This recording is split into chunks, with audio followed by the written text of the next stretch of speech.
We are live with another episode of the Keeg Talks. It is season 12, episode 1. It is the season premiere of the 12th season of the Keeg Talks. This week, this episode, we're talking Invincible season 4. If you're watching us live, you're watching us on youtube.com/The Keeg Show. Or maybe you're listening to the podcast, wherever you get your podcast from, Spotify, Apple Podcasts, etc., etc. But no matter where you're watching us, listening to us, digesting us, like, comment, subscribe, follow. Let us know you're out there. If you're watching us live, hop in the chat. Let us know what you thought about Invincible Season 4. I'm your host, Dimitri Pereira, and this is not just a one-on-one chat where I'm talking at you live. No, I got a guest on this episode, first-time guest on the Keeg, but I've been a fan of his for a long time. We got Roman Virginie here. You may know him as Roman's Empire on TikTok and Instagram. Roman, what's up, man? Nothing much. Thank you for having me. I'm so happy that we finally got to have this conversation, Dimitri. Yeah, Thank you. yeah. I mean, not only was I, excited to have you on this show, especially for something that I know you love, that I love, that it's been around for 4 seasons. I was like, this is the episode I think we need to start our 12th season on. And sure, we're 4 months into the year, but hey, better late than never, Of course. Was there anything big and impactful to you in the past 4 months of 2026? Oh boy, in 2026? I'm gonna be honest, this year feel like it's already gone by so fast. We've had so many good shows, so many good movies and everything like that, that it's just it's kind of like a blur, honestly. It's just lots of great stuff that we get to watch, and really just happy that it's been a year like that, because past year's been a little slow. Yeah, that's fair. Is there something that stood out to you? I'm trying to remember all the TV and movies that have come out, and I feel like it's been more TV than movies in the past 4 months. 100%. Yeah, I agree. Movie season. Are you watching anything right now, other than Invincible? Other than Invincible, The Boys, it helps that it's on the same, service. But I recently just got into The Pit, which is really different from stuff that I usually watch, and man, that is a great show too. So there's a lot, like you said. I think TV is kind of on top this year, other than a couple movies in Project Hail Mary, things like that. But oh man, yeah, TV is just on top this year. I feel like your choice of TV shows, although they're slightly different genres, they all just have gore. Is gore like The Pit, The Boys, Invincible? It's interesting that you bring that up. I think that I like when shows, they're not afraid to get down and gritty and things like that, because it's not necessary, of course, but it just really shows you in retrospect with The Boys and Invincible, a fictional world, but our real world is also just as gritty and dangerous and dark, even just for the aspect of being in the hospital. It's crazy. I mean, I gotta be honest. I watch The Boys and I watch Invincible, but there's something about The Pit that, for some reason, the first 15 minutes of the first episode of the first season of The Pit, someone got their ankle run over by a train or whatever, and I'm I can't. I'm tapping out. I gotta get out of here. No, it's rough. I watched the episodes, and I was the same with you. Episode 1, I was like, oh my gosh. And I think it's different because it's real scenarios, but I powered through, and after that I'm just things get worse and worse as the show progresses in terms of how bad these injuries are. But it's just intriguing, the humanity aspect about all of it, us as humans, whether it's The Pit, The Boys, Invincible, which is an animated show. You can see the humanity of those characters within all those shows. Yeah, I mean, that's the point, right? If it's Yes. just shock factor, The Boys leans a little bit more into that. But if it's just shock for shock's sake, then sometimes it's well, why do I care? Exactly. Yes, I agree with that 100%. Yeah. Well, I mean, so you obviously read comics. Invincible is a cartoon show, right? It's an animated show. It's Amazon Studios, written and showrun by Robert Kirkman, but originally it was a comic. I don't know for anyone out there who needs to, who didn't know that already, but yeah, it was a long running comic for a long time. You read the comic? Yeah, I read the comic. Actually, before season one came out when I heard that the show was dropping. A big Robert Kirkman fan, just in general. I love The Walking Dead. More of the earlier seasons than the later, but I think he has a very interesting mind. So when I found out he had a superhero story, I was like, you know what, sign me up. Bought all 3 issues, read it all right before the series season one dropped, and it was great. It was honestly one of the best superhero stories I've ever read. Yeah. I I Robert Kirkman's interesting because again, I'm not a fan of horror or gore necessarily, but there's something about his writing that like brings me in. Even for The Walking Hmm. Dead, I didn't read the Walking Dead comic. I had known about it for a while. I didn't read it until I watched the first episode of the show, like Hmm. right, the day it came out. It was like Halloween 2010, Oh man, yeah, I think so. 2009, 20. 2008, maybe somewhere around there. I think very similar to that. Yeah, very close. And I watched it and I was like, I'm hooked. And then I just binged like the series up until that point. Exactly. Which is weird because I don't like that sort of thing, Mm-hmm. you know? Invincible was easier sell for me. 100%. Yeah. And then you get the twist, and then it's just hardcore and like gore with a heart, you know? Yeah. That was probably one of the most shocking things, and I think that's what made the show really stand out compared to other superhero stories we've ever had is that what happened was absolutely horrific. Like for a superhero story. And that's crazy to say because DC and Marvel have definitely done things like that in the past, but for that to be like how you start your story, Robert Kirkman's got some guts. I just got to say that. I mean, pun intended, maybe? I don't know. Jeez, There's oh my a gosh. lot of guts in this show. 100%. Robert Kirkman's interesting because, well, I'm just gonna shout it out that like I'm gonna name drop. I was walking behind him on the sidewalk at like one of the San Diego Comic Cons once. It was like after hours. It was like nighttime, and we were just like walking to bars. But like I was like behind him, and I was like, I think that's him. And so Wow. I was like Robert, and like he turned around. Whenever I like say like call out like someone that I want to like say hi to, they Hmm. always are like, oh, it must be a friend of mine, and they like turn around into Yeah. me, and they don't know me for shit. And um, I was like Robert, and he was like, he turned around, and I was like, oh, I'm just a big fan. Don't want to bother your night, but great stuff. And Hmm. that was like it. He was like, thanks.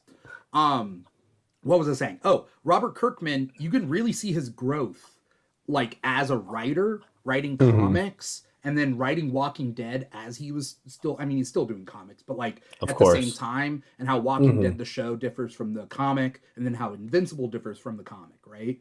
Yes. Hmm. I don't know whether any other writer gets that opportunity to like grow in that way. Oh, I think you're 100% correct. I think like as the years have gone by with all of the Marvel, DC, and everything like that, we don't really get to see the people that wrote those stories really be involved even with their own story when it's being brought into a film or brought into even a TV show. Yeah, And I think he is extremely, I don't think lucky is the word. I think he's extremely blessed that not only does he got to write this story, hmm, but he's even said, I've seen in interviews where he's like, this is kind of like my second chance to retell this story in the way that I've wanted it to, but also to make it feel fresh and make it feel new to not only myself, but to everyone that's watching the show or yeah, who have read the comics before. yeah. I definitely feel like not only does he try new things, I think it's also he's learned lessons along the way that he, rewind the clock, he's still going to make those same mistakes. But now that Of he has course. 15, 20 years under his belt now, he is writing different characters in different ways, um, Exactly. which I think is great. And so with season 4 of Invincible, like I need more seasons. And what sucked was, you watch season 1 when it first came out, right? Yes, exactly. There was a big gap between season 1 and season 2. There was a huge gap, and I don't think anyone was really happy about that, how much we had to wait for that show for season two to drop. And I think people forgot about the show. Like, Hmm. in that like middle part where it was like before season 2 popped back up again. Invincible was like a one and done sort of show. No, I feel that actually now that you bring that up, I think that I even forgot as a whole, like after season one, because they leave you on a huge cliffhanger, and you're like, what can they possibly do after that? And I feel like it feels like an impossible situation to start telling the story after something like that happens. But once season two dropped, I think the ball started rolling again, and now they have these yearly releases, which I think is awesome. It's great. Yeah. We don't see that really for a lot of superhero stories at all on film, TV, or anything like that. Yeah.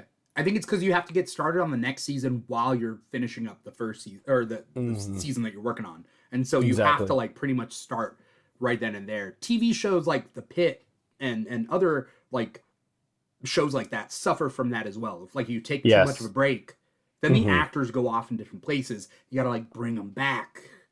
Yes. And that's like 100%. Euphoria season 3. Like Oh man, I could talk all day about that, thoughts about that, but you're right, 100%. I feel like just like you said, Euphoria, it was so popular, Euphoria season two. I don't see anybody talking about that show. Barely any talking with about season season 3, three. right? That's out right now? Yeah, Yeah. exactly. And it's just like you wait too long, and I think this goes for film too. Like we got the Batman, what, 2022? Where's the sequel for that? It's Yeah. And people age up too. And hmm maybe for Robert Pattinson, it's not a bad idea to age him up and like kind of exactly. let him age, but like for child actors, like that's a big problem for like any like show or movie that's utilizing that. Like Hmm. you gotta be on it, you know. Um, and so I'm looking up the dates. Uh oh, season. Oh, it's because they did multiple episodes. So season 1 of Invincible released March Hmm. 25th, I think, with a couple of episodes maybe, Hmm. and then it ended with April 29th, 2021. So it only ran for like a month, and it was 8 episodes in a Oh. month Hmm. of season 1 Yeah, for 2021. And then we got the Adam Eve special in that's right. 2023 in July, Hmm. and then November is when season 2 starts in, sorry, July 2023. November 2023 is when season 2 starts, but then it bleeds into 2024 because they kind of like split it up into half. Exactly. Yeah. That's crazy. And then season 3 comes out February 6th, 2025 to March 13th, 2025. So okay, we're kind of on this yearly thing now, and then now season Hmm. 4 comes out, and it's now every year. I'm happy with that. Exactly. I'm happy too on 100% with that. Are you, I mean, we got to get to the meat and potatoes of everything, but like, are you a fan of weekly releases? I'm a huge fan. I think that being content creators as we are, being able to talk about that as the week goes by and see how people react as well. It's my favorite thing about this show. Same thing with the boys. Not the biggest fan of like binging, as a whole, unless like I miss a show. But I think the conversation is always going to be more interesting. Not more interesting than an episode, but it's really cool to see what the community thinks about the show as the show goes on. Yeah. I think you and I have that in common. Like TV culture relies on weekly releases essentially. Hmm. And like it's fine if you binge it as your personal choice. But I think forcing a binge, like with a binge release, Hmm. a bulk release, um, is not good because I mean Stranger Things got bulk released and like you get to talk about it for 3 days and then it's over. Yeah, But and like the hype dies down. Yes. WandaVision back in the day, that was a weekly release. People were talking about it, Hmm. memes, the theories, all that stuff. Invincible is definitely benefiting from that. 100%. Yeah, I agree with you. I really actually I like that you brought up WandaVision because during COVID times, it felt like everybody was on that.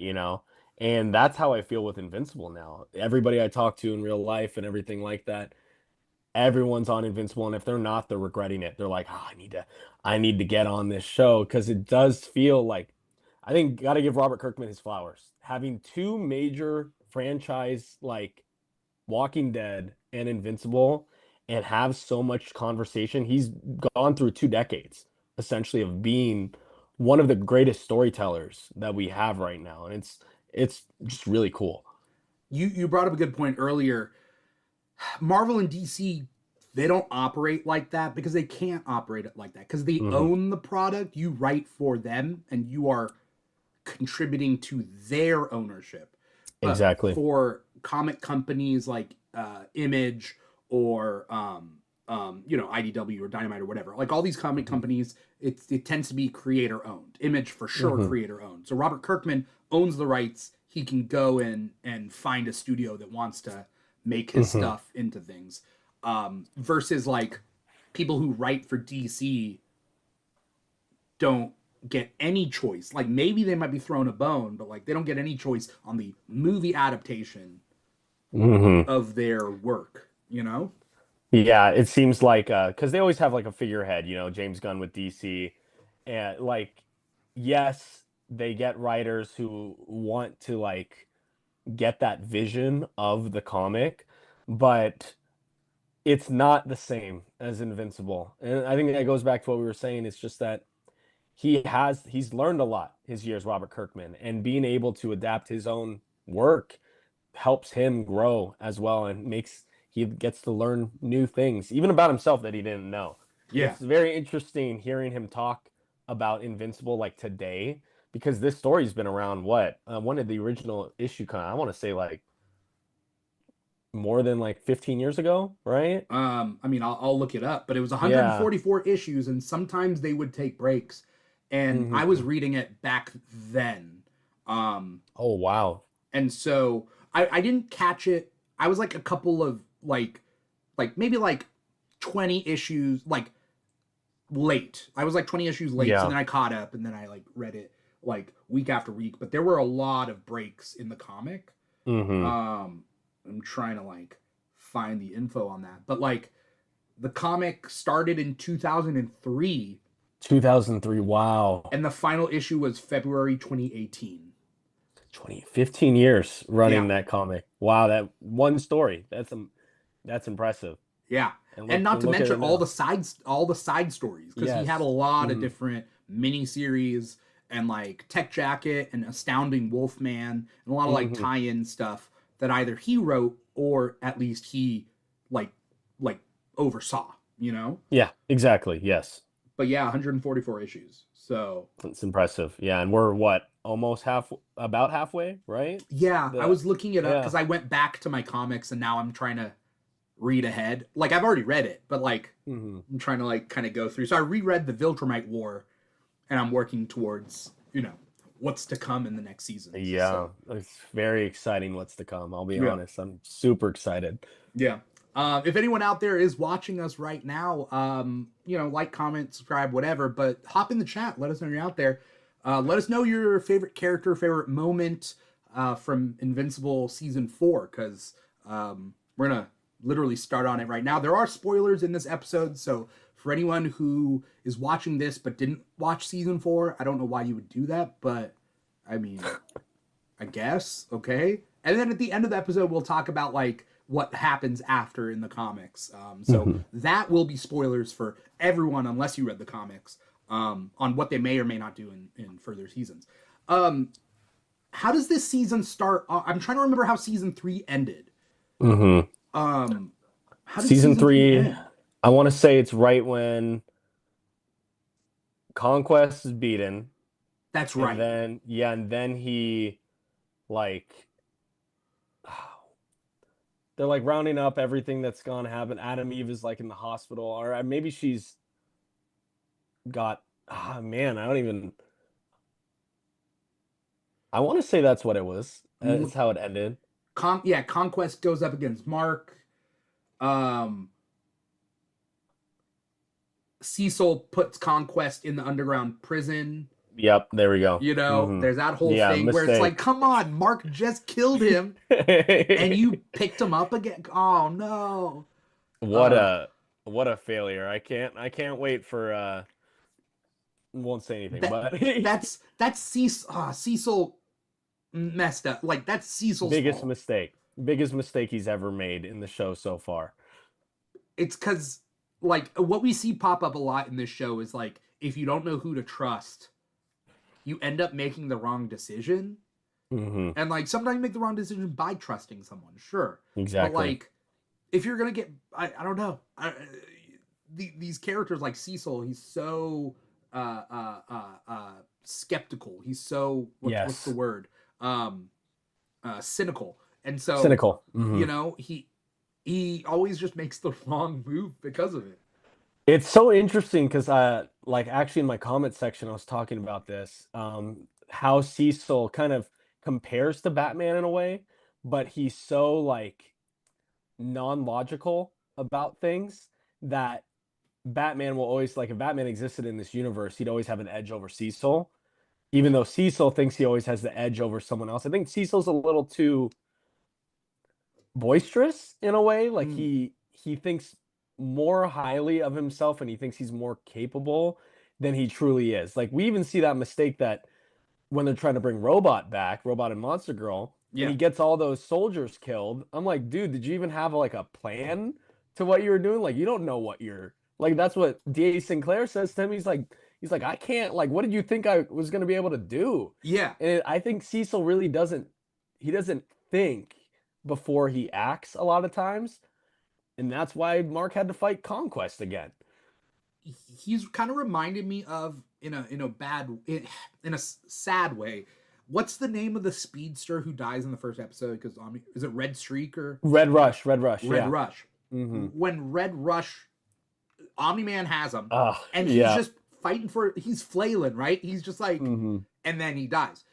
Cecil's kind of like that right now in a metaphorical way, where he can't do anything. And he's just like flailing around. D.A. Sinclair shouldn't be messing with like interdimensional portals and stuff. That's not his expertise. That's what he says. Mm-hmm. And then you're gonna get this Cthulhu monster coming out and like ripping people apart. Cecil almost dies, that sort of thing. Mm-hmm. But you know, the soldiers do die. And so Cecil kind of, by Cecil not trusting Mark, and Mm-hmm. I get it, it's tenuous. Yeah. Cecil's putting himself at a worse position by not trusting Mark than it would be to trust Mark and hope. Because either way, you got to have hope. Hope Exactly. that things will work out. Mm-hmm. I will say though, it is I'll give Cecil some credit with the conversation he had with Nolan towards the end of that season. And basically saying like, hey, like you are not like we do not have that same relationship as before. I will never trust you in the same way. And I think that is why Cecil is the way he is now, is him putting so much trust in Omni-Man when he first got to Earth. I think about it like this. I don't think Batman would have trusted Nolan for a second. Yeah. He'd be like, why are you on Earth? You know, and then he would have been. I think about this too. Why did it take Cecil so long to find a weakness for Omni-Man? Like, what were you doing this whole time? Like, he didn't know anything about the sound waves and stuff like that. Yeah. Or the high-pitched frequency. Is interesting. It's just like, and I agree with you. I think he's in a stuck place. Yeah. Like, you got these Guardians of the Globe. They're right behind you, and I'm gonna be honest, they suck. Like they are kind of a laughing stock to me. Yeah. But and then like I don't know. It's just like, what are you supposed to do? What is he supposed to do? Honestly, I think it's because Cecil purposely cut like two things. One is he only sees Earth, like in his grand scheme of things, he doesn't see beyond Earth. Yes, and that also hurts him because he could, like, I don't know if they've ever met, Alan and Cecil. Oh yeah, but like he could just be like, could you send like a guy he doesn't have to be as strong as you. He's not gonna be, but like, can we do an exchange program? Can we have someone? But that would be like asking for help, and Cecil isn't asking for help. He doesn't ask for help. Yeah, you know. I think it's interesting you say that. I always think about this like how. I don't remember if this is answered in the comics or anything, but when like Battle Beast first fights Mark, like, did you not know who this guy was? He had to have come from space, and he was working for what was his name?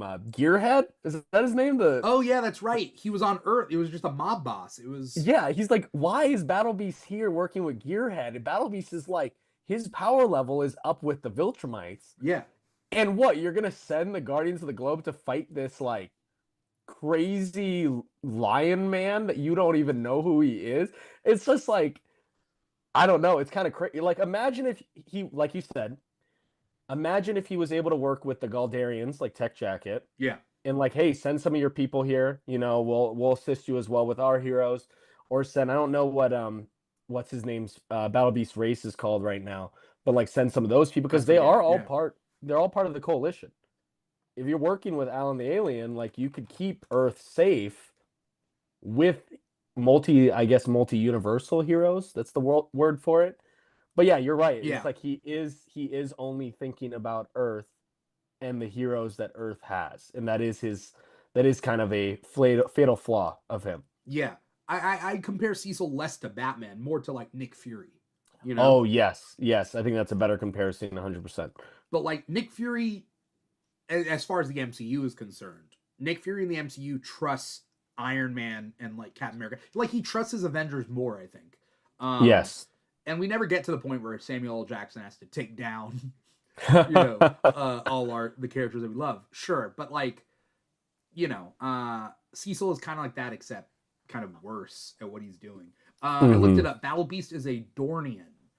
Dornian. Okay. Yeah, and shout out to the ongoing comic right now that takes place in the Hmm. past of, or not in the past of Invincible, but like during the Invincible comic. Battle Beast has a solo comic that's pretty good. It's fun. It's gory. It's a good one. Yeah, Yeah, I've it seen some. I've seen some photos and stuff. yeah, it's gory. It is the comic. It has really good moments, but in the end, if you want to skip it, you skip it because it's not Hmm. giving you much more than kind of what it promised, you know? Exactly. Hmm. Um, but anyway, so okay, so yes, season 3 ends the conquest, like there's the whole conquest fight and everything, and we know that like shit's coming. Now, you and I Yes. knew because we read the comics, and things are a little bit different from the comics, so I kind of like going into it Hmm. not knowing, not knowing exactly what to expect. Things are going to be different, things are going to be the same. I forget about things that I read like Hmm. 10 years ago. It's tough. Um, Recently cloned. This is a shout out. This is not a sentence. Recently cloned Dodo 9020 in our chat. Shout out to you. Says, do you think Cecil will try to get coalition tech for the GDA? I think he could, but he won't ask for it. He'll steal it. Hmm. He'll steal it. I agree with you completely on that. He won't ask for a favor. That's what Cecil does. No, He doesn't ask for he favors. won't. Yeah, and then he makes enemies that way. That's literally, it's just like with Mark, how he treats Mark as just like this kind of weapon whenever he could use him. That's why Mark's got like sick of him. He's like, he literally does not like him anymore. He used to do everything for Cecil.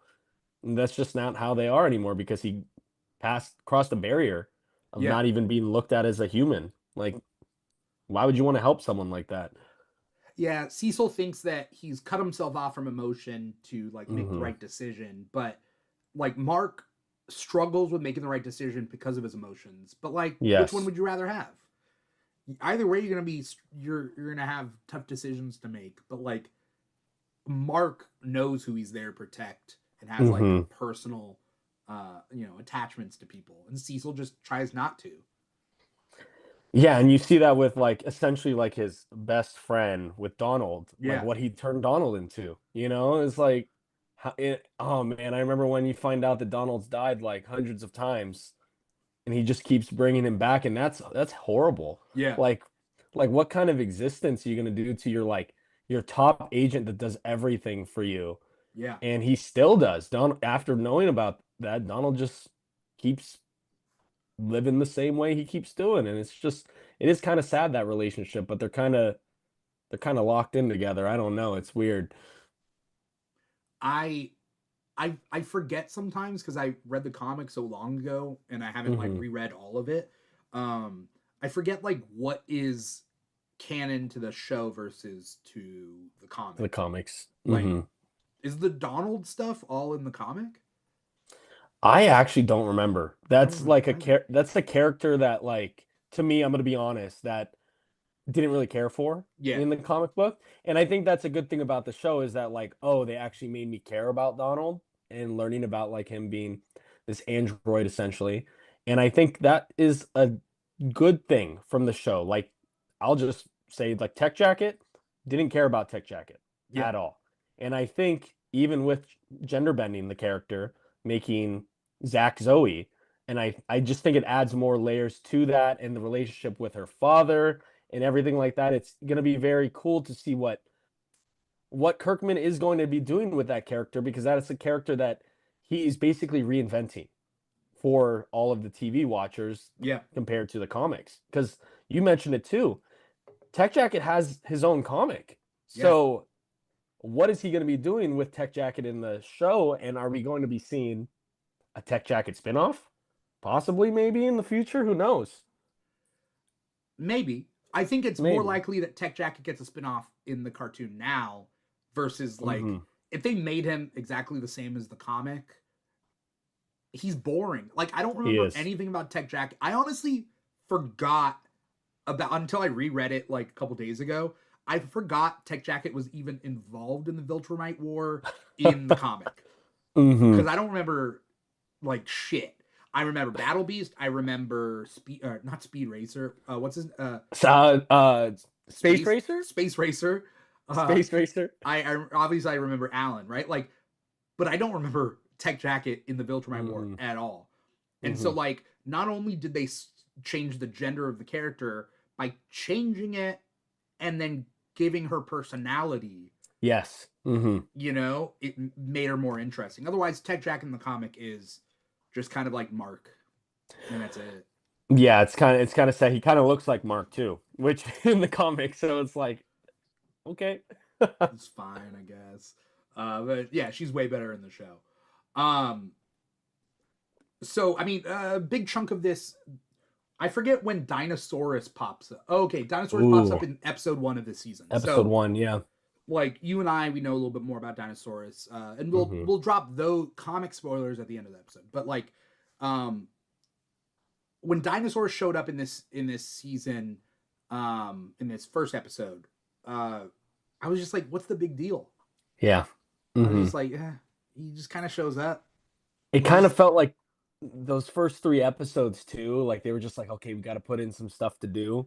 yeah, Like Universa shows up too, and yeah. that's a character that is just like you said, we can talk about that after, but it's like a character that isn't important right now. They just had to find filler, and I Yeah. think that's the reason why we got the Hell episode, is that they needed these filler episodes before going into the big war.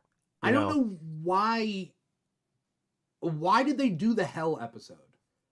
Because honestly, Damien Darkblood's here to stay, so he must have some plan for the future of that character. I think so too, and that's something that we don't see is like we take it for granted. Like they are going to do different things in the Mm-hmm. show, and now that they know every season, they know they're going to have another one. Like seems like it's going pretty well. Like Amazon's not going to cancel it. Mm-hmm. Uh, they know they're going to have a season 5. They can drop things now to expand on later. Whereas if you just have one season or don't know when the next season is, maybe you want to not do that, Exactly. Mm-hmm. But like, it was my least favorite episode of the season.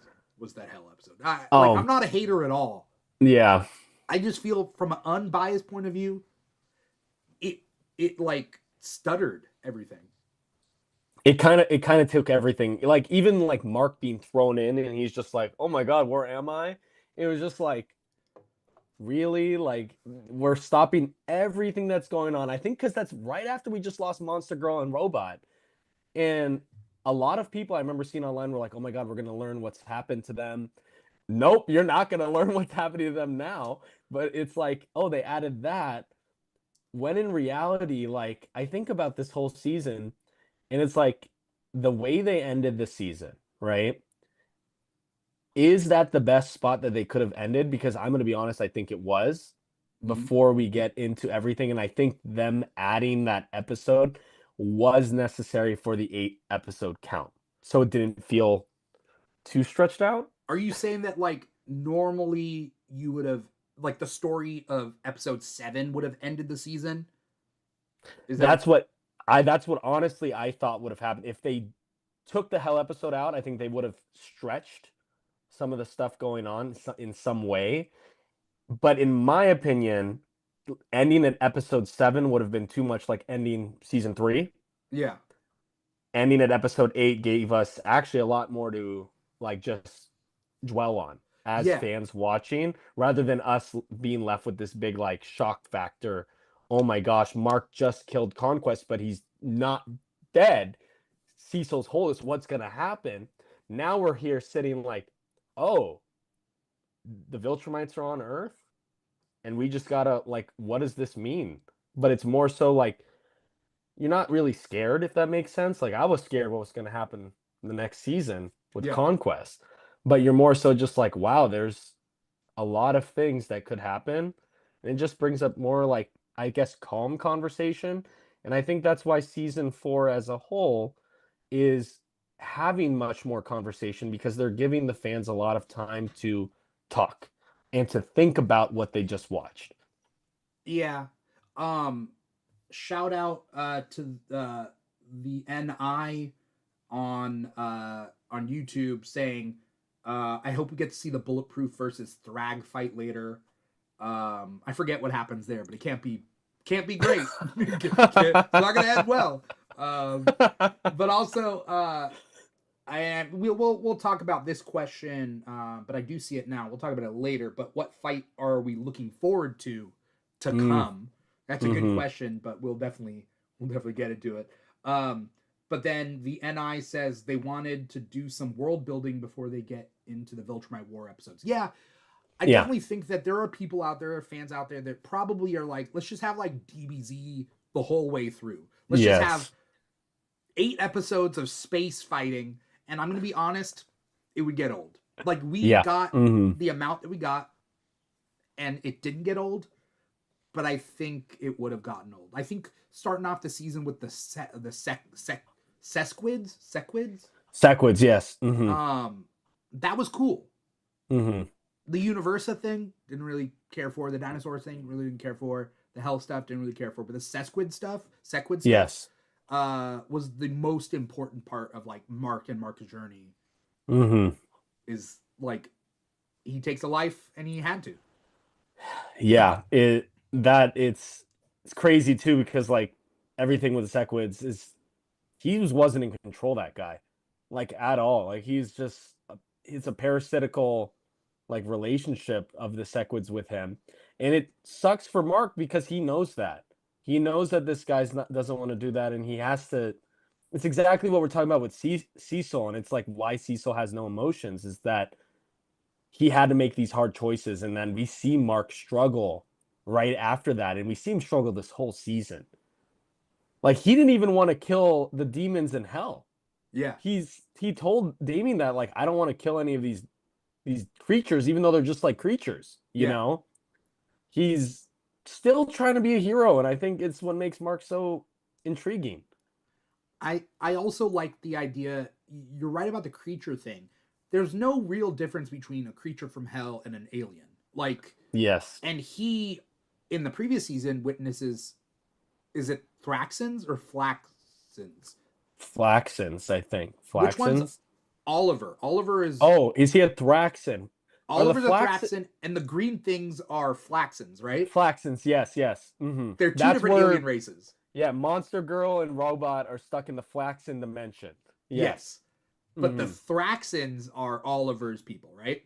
Yes. Mm-hmm. So the Thraxons get like decimated, and Mark doesn't view them as they're just bugs; they're just creatures. Yes. So Mm-hmm. the idea that like these lava monsters or whatever in the core of the earth or whatever, like sure, like they're like aliens essentially, right? Mm-hmm. Like Mark wouldn't massacre them either, and so like I like the multiple layers of Mark's character Mm-hmm.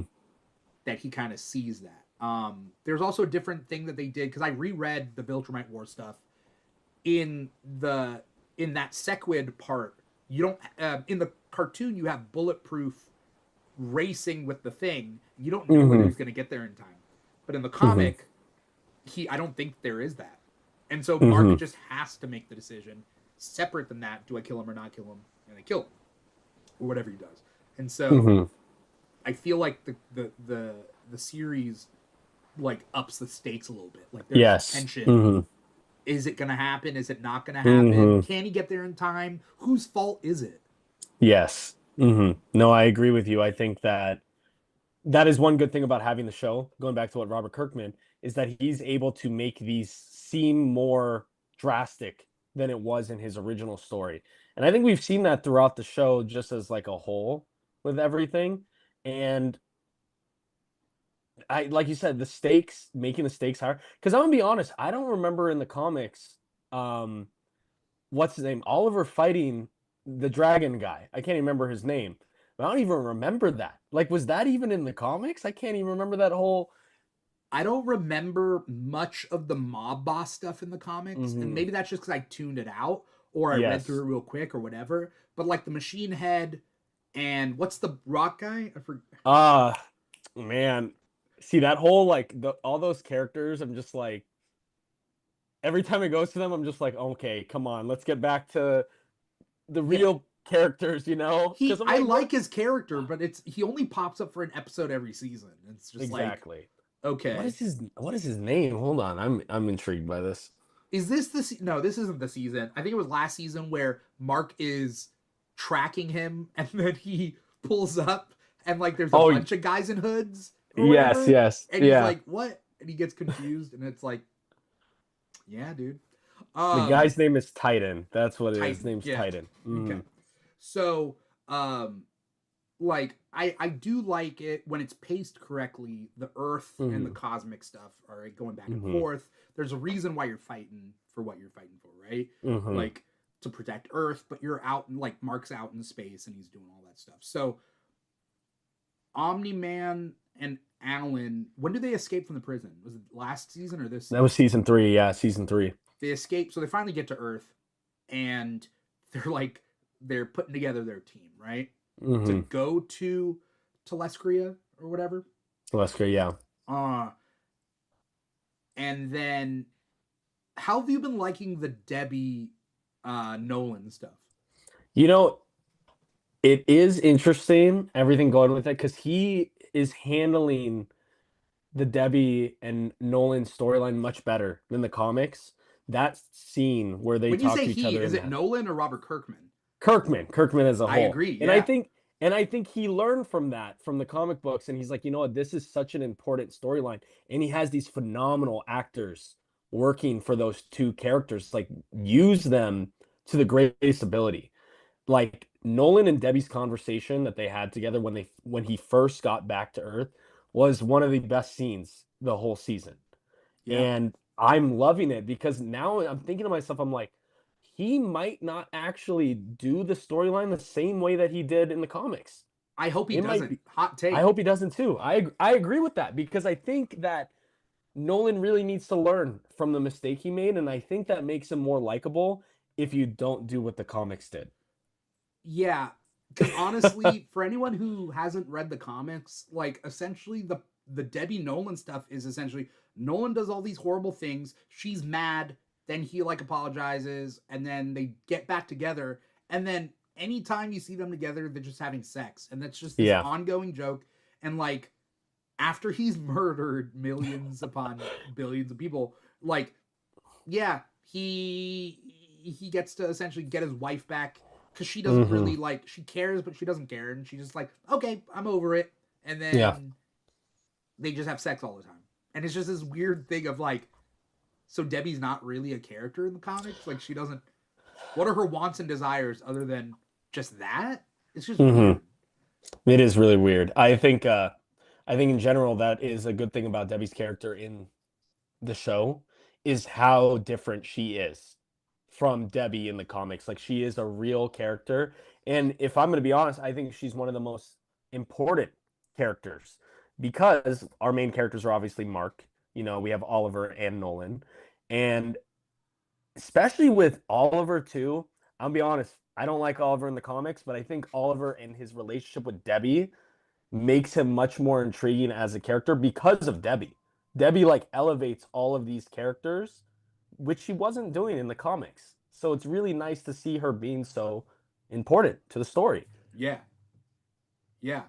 I almost like Debbie in the comic is just Mark's mom, but Exactly. like if you told me they were doing a spin-off of Debbie, I'm not saying it's something that I would want necessarily, because But do I think they could do a good show? Yeah. Yeah, You know, I like, agree. Hmm. again, it's not some, like, out of all the ideas that are going on in my head, like what I would want. No, I don't want a Debbie spinoff, but I know that if they did, they would make it good. Exactly. Yes, I agree with you. Um, Debbie and Paul, I started to like Paul. I started to I like did. I him. started liking Paul too. He was really cool. He was like, you know, I think about Spider-Man with a shared character named Paul, Oh yeah, but it's so interesting how the community for Invincible has really rallied around Paul. He's kind of like a meme, but he was a very likable character, and I didn't think people were gonna care about Paul at all as the season is starting, but people love Paul. you know why I think that is? I think it's because people agree with Debbie, because this Hmm. version of Debbie makes sense, Yes. and because she makes sense, you're not rooting necessarily. There's some weirdos out there. I get it. Everybody has their own Hmm. shipping, whatever. But like, a lot of people don't want Nolan and Debbie back together, or at least at this Exactly. time, right? Like, the idea and what she said makes sense. She wasn't being, like, I don't know, being written out of character. Like, this was Hmm. perfectly in character for her. So the point where, like, why can't she date again? Like, someone normal, Exactly. someone who's not a murderer. Hmm. Give her It, some happiness. That's what yeah, it is. She, out of all the characters in the show, other than Mark, she has suffered so much, and she was there before Mark existed in the timeline. yeah, So like I can't imagine, and I think that's what makes it cool, like even the early seasons when you see her talking to like Red Rush's fiance and everything like that. And she is the person other than Mark that is suffering so much. And what sucks is she doesn't have powers. So we get that human aspect, like us as humans, like we are the Debbies, we yeah, don't have these powers. We don't have these special abilities. We can't fight, but what we can do is we can be there to support, and she supports her sons. I really like, again, I really like her relationship with Oliver because I didn't like Oliver. Man, it's like I was like, dang, when Oliver got like chopped up by Thrag, it was just like, okay, I feel bad for Oliver. Like this is like a kid that like you remember him just in the beginning of the episode talking about Paul's spaghetti. You yeah, know, he's a kid, and he's so likable. And it's just, you got Debbie going up because of him, and I like that as a reason for her to go up. And it just makes more sense in the show because they built up that relationship between the two of them. yeah. I there's subtle changes in just the Viltrumite War alone from the comics to the cartoon. Hmm. There's like subtle changes. Um, in the show, Nolan doesn't want Oliver to come, and he Yes. leaves, and Oliver comes, and he's like, you don't even say hi or bye or anything. And like in the Hmm. comic, he comes in, he's like, want to come out, and he's like, they both leave. Hmm. It's like an interesting change. I don't know if you have any thoughts about like why they would do one or the other. I think personally, from what I've seen, is that everyone kind of thought Oliver was annoying. And yes, he is. I'm gonna be honest. But giving him his agency of like, okay, I'm mad at you because you don't care about me. You said my mom was a mistake. You said like my real mom, and seeing like him like actually have emotions rather than being just this stupid kid. And I think they wanted to do that because that episode with Nolan and Oliver together, it really just shows that he does Nolan, and I think this is what makes both of them interesting. Nolan has a chance to be a dad that he wasn't able to do with Mark, in a different way because With no obviously he was getting secrets, right? no secrets. Yeah, that he knows Oliver knows everything that Nolan did, and he still loves him and he wants his approval and everything like that. But Nolan's just obviously before that episode, he just doesn't want anything to do with it. He wants to run away. And I think giving Oliver more agency just makes him more interesting as a human character. And then obviously at the end when he gets chopped up, you feel for him. You're like, this is a casualty of war that should have never happened. This kid wasn't supposed to be here. He's weak in comparison to everybody else. Yeah, And it's just it adds to Debbie, Nolan, and Oliver all together. It adds to Mark because yeah. now Mark doesn't have any of his family with him going into this next season. I also think that in the comics, Nolan inviting him out and him getting messed up means it's Nolan's fault. In Yes. this, it's not Nolan's fault, but could be Mark's fault. Yes. I agree with that. And I think that adds to their relationship as well. Because I'm gonna be honest, I don't think in the comics the brotherly relationship was as strong as the show is. No, there's something about the show and the way they treat. They also like the character moments are better in the show, and then also like the action scenes are better in the show because I was reading it and I Yeah. was like all the guts and everything like it just kind of like blurs everything together, you know. Mm-hmm. Versus like the show where they're pretty dynamic Mm-hmm. with the viscera. You know what I mean? Yes. Like Mm-hmm. they're like we know when intestines need to get pulled out of someone's stomach. We don't need to like flood the page, flood the screen with Mm-hmm. all these organs. It's so gross Blood and talking about it. guts. It's like, Yep. Yeah, you it know? is. Mm-hmm. But like I think they're way more deliberate with the show. They're like, we know what we gotta hit, but let's do it in a way that like has a rhythm to it. Like, Exactly. you know? But so yes, Nolan comes to Earth. He has to put his team together. Dude, the scene that was crazy. Are you laughing because you know what I'm gonna say? I think I know what you're gonna Is say. it the Go scene for with it. Art? Oh, The yes, yes. Mm-hmm. the guy who makes the suits, right? His name's Art, and Yep. so he makes a suit for like we see him make the suit for Mark because Mark wants to switch back, right? Yes. When does he And switch the suit before he leaves? he before he leaves, and then he gets the suit for Oliver as well. Like he was talking about how he made Oliver a suit with the O on it. And Because it was then intended for Mark when Mark was younger. I think so. I think that's what it was. Yeah, And but Mark wanted to he doesn't want any part of that, obviously. yeah. Hmm. And then Nolan comes to talk to Art, and it's so sad. It is sad. Not It's on Nolan's part because like he deserves it, and I get it. It's also sad that Art thought he was gonna die, but he was still willing to say that, right? Like he was hmm still willing to say like you're not a hero. I only do work hmm for heroes. But he thought he was gonna die. He thought he was gonna die. And I think it's small moments like that, like you're saying, those small character moments. Like Art is such a minor character in the comics. But having him have that conversation with Nolan shows that he's kind of like an uncle to that family. He's kind of in the family as a whole because he's had conversations with Debbie, he's had conversations with Mark, Oliver, and obviously Nolan. You get to see them in the beginning of season one hanging out together, just like drinking beers all the time. And it really just shows that like he is close enough to that family, just like how Debbie calls Nolan out, Mark calls Nolan out, Oliver calls Nolan out, that Art can do that. And obviously, Art Debbie could die too. Who knows? Omni Man could have snapped on Debbie, but Art also like to have the guts to say that. It's because you know you're comfortable with that person to tell them that they have messed up completely with everything they've done. I think he's comfortable with them, but he's not comfortable with it. Like it's weird, right?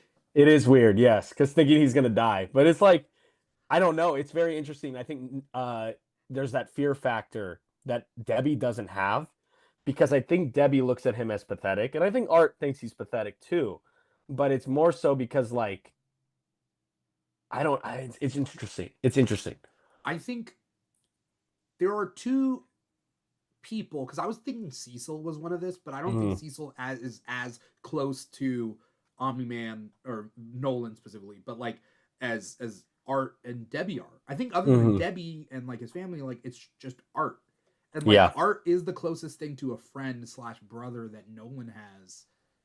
And if Art didn't care about Nolan, he would just do what we see in a lot of movies and TV shows of hmm like which is just being a sniveling kind of guy being like I will tell you whatever you want, just don't kill me. Exactly. Like Hmm and I will never like stand up. I'll just but Art knows that it's something that he wants Nolan to hear Yes. in a hurt way. It's not to hurt Nolan, but I think it's also just kind of indicative of how Art feels that Yes. my best friends or maybe best friend, I don't know in what direction, but like my good friend slash brother is no longer a hero, and that's hmm heartbreaking. And It is if I'm gonna heartbreaking. die right now, then fine. That's the one thing I can't hide is that feeling Exactly. of what you Yeah. did. And I think Nolan needed to hear it. He needed to hear it from someone other than his family, you Nolan know? strolled up to Art thinking they were still friends. Exactly. Yes, he did. Hmm. And it was like, nah, dude. Like after what It's you like, did, how can we? like we can't be friends anymore, man. It's just he's just keeping it real. It Yeah, was just 100% just straight honesty coming from Art. it's those little things. Like the show doesn't have to care about Art or care about Hmm. like doing these Debbie and Art like in a way that is feels like independent of the story. Like they are Yes, their own characters. They don't have to do that, but they do. And I but they do it. like I Hmm. respect the show for that, you know? I agree with you. Um now that's all the first half of the season. Plus the Yep. hell stuff, which I don't even think is worth going over because No, I don't think so either. the purpose of the hell episode was that like demons exist, but there is no god. Like it's like that's the thing is like what you think are demons are just like demon like creatures, and there isn't a morality built into the universe. I guess Yes. is Hmm. kind of maybe the That's what it point of felt the like. episode. Yeah. I think it's the same thing like you said with the aliens. It's showing that there's this whole other thing going on in the same area where it's on Earth. They're just in the center and the core of the Earth. So like seeing all of those things is just showing like, hey, there's this own war going on here. There's the coalition going up there. There's the stuff going on Earth. Everybody's got their crap. There's something going on everywhere, and it's just not. I think. I think. I think maybe a part of it might be to show like Mark himself that this world is much bigger than you thought. Yeah, It's not just you and your people. People are suffering everywhere. yeah, and there's world ending dilemmas all over the place. Exactly. Like if the Sequids got out of that force field, Earth is done. If the Exactly. demons don't do what they need to do, because they're like, Earth is aren't they done. like holding Mhm. things back? Yes, that one lady, I don't even remember her name. She would go up to the surface and then she would have taken over everything over there. So it was like necessary to show, and I think it's what's necessary about like we'll talk about this probably more with Robot and Monster Girl. What they're doing is very necessary. Also, that storyline is very necessary. All of this stuff, now that we have Mark split up, all of this is also necessary Yeah, to just Earth now. There's yeah, like all these wars being fought on different fronts that need to happen, or like Earth is done for. yeah, It's just done. It's dead. yeah. Everybody's interconnected. Everybody. Yes. I'm laughing because I'm thinking about the meme. It's like I did my part. I did my part. I didn't do shit. Exactly. It's crazy too when you think about it. It's like on paper, and I think this is why I don't really like the street level villain story as Yeah, much. What's going on with that just seems so unimportant to everything else. It's just like, why do we keep going back? But I feel like I know why. We could talk a little bit about that later. yeah, I feel like I know why that's important right now. And it's like you said, one of the people watching said it's world building. yeah, It is it is world building. We need to know what's going on with the normal day people to care about Earth, to care about like Titan's daughter, and stuff like that. Titan's family it's a mirror of Mark, right? In a way, Yes. like Hmm. you're fighting to protect the people closest to you, and if they're dead, what's the whole point? You know. Exactly. Yes. Mark has Eve, Mark has Oliver and Debbie, um, and like and William is that his William. name? Yeah, William. William's android boyfriend. But like I think he's William, an android. I don't think William did anything this season. Was he there? Was he he? he talked to Eve when Eve got pregnant That's right. before Mark left. And then on the last episode, they're walking around the college campus, and that's when Mark sees a The visions and stuff, right? vision of I think it was literally William dying in Yeah, that aspect. So he's still around, but his importance has dwindled compared to everything else. I think it's because this season was all about space, and like Exactly. Yes. now that space and Earth are colliding, essentially, like the problems in outer space versus the problems on Earth, Mm-hmm. We literally get to see everything kind of come together. Little known or not little known thing, something I just realized as I was rereading Viltrumite War in the comics. At the end of the comics, he comes back to Earth and then he finds out that William is gay. But so, like in the cartoon, we've known, We've but known in since the this, beginning, like yeah. it gets that far before like Mark shows up after being in outer space, and then William's like, "Oh yeah, I'm gay," and they're like, "Oh, Yeah. okay," You're and like, like okay then. they have a really weird like 2000s era dialogue about Mark feeling uncomfortable that his best friend is gay. Mm-hmm. And like, we don't have to deal with that, which is great. You know, No. it's Which very is awesome, yeah. 2005, 2006 is probably when that issue came out. Mm-hmm. But yeah, everything's kind of colliding now, and we're like the world building is a point of like when people eventually do die, because there will be, Mm-hmm. we all know, no Of spoilers, course. we know more people are gonna die, that when they do die that there has to be like an impact to everything, you know. Exactly. Yes. Mm-hmm. So the team gets off planet. We pick up Tech Jacket, which I thought was cool, voiced by uh, Zoe Deutsch. Yeah, Soy Deutsch, I think, yeah. And so it was just funny because the character's name's Zoe and Zoe, her name is, Zoe. and then Bobby Moynihan voices, Oh because I can yeah, always the dad. recognize his voice. Bobby Moynihan Mm. voices her dad, and like that's cool. And then Alan and her become friends, and then there's maybe like Oliver and her just being cute little kids together, and Mm-hmm. like awesome. And I'm trying to remember like what like where we go next. Like we go to Telescria, and Telescria, yeah. Argall's there. Oh, we get the flash. When do we get the flashback of The like flashback, of the purge of I think the Argall and flashback like was that when they got before that episode, we get to see.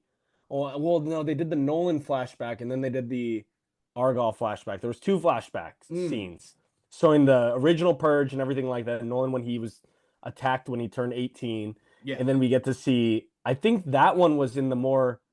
I think episode 7 actually was the Argyle flashback, right? Because Argyle dies in that episode, and I think they do that one showing everything with Thrag beforehand and all that. I can't remember you're exactly. right. It is episode 7 is the assassination of Argall. Um, yeah, Thetis assassinates Argall, Yeah. and then Hmm. they go through the planet. That whole thing. That's yeah, Yes. you're right. Hmm. That's it was a long episode. Like a lot It happened in felt that. really long. Yeah, a lot happened in that episode. It's the whole fight, the Yeah. whole backstory.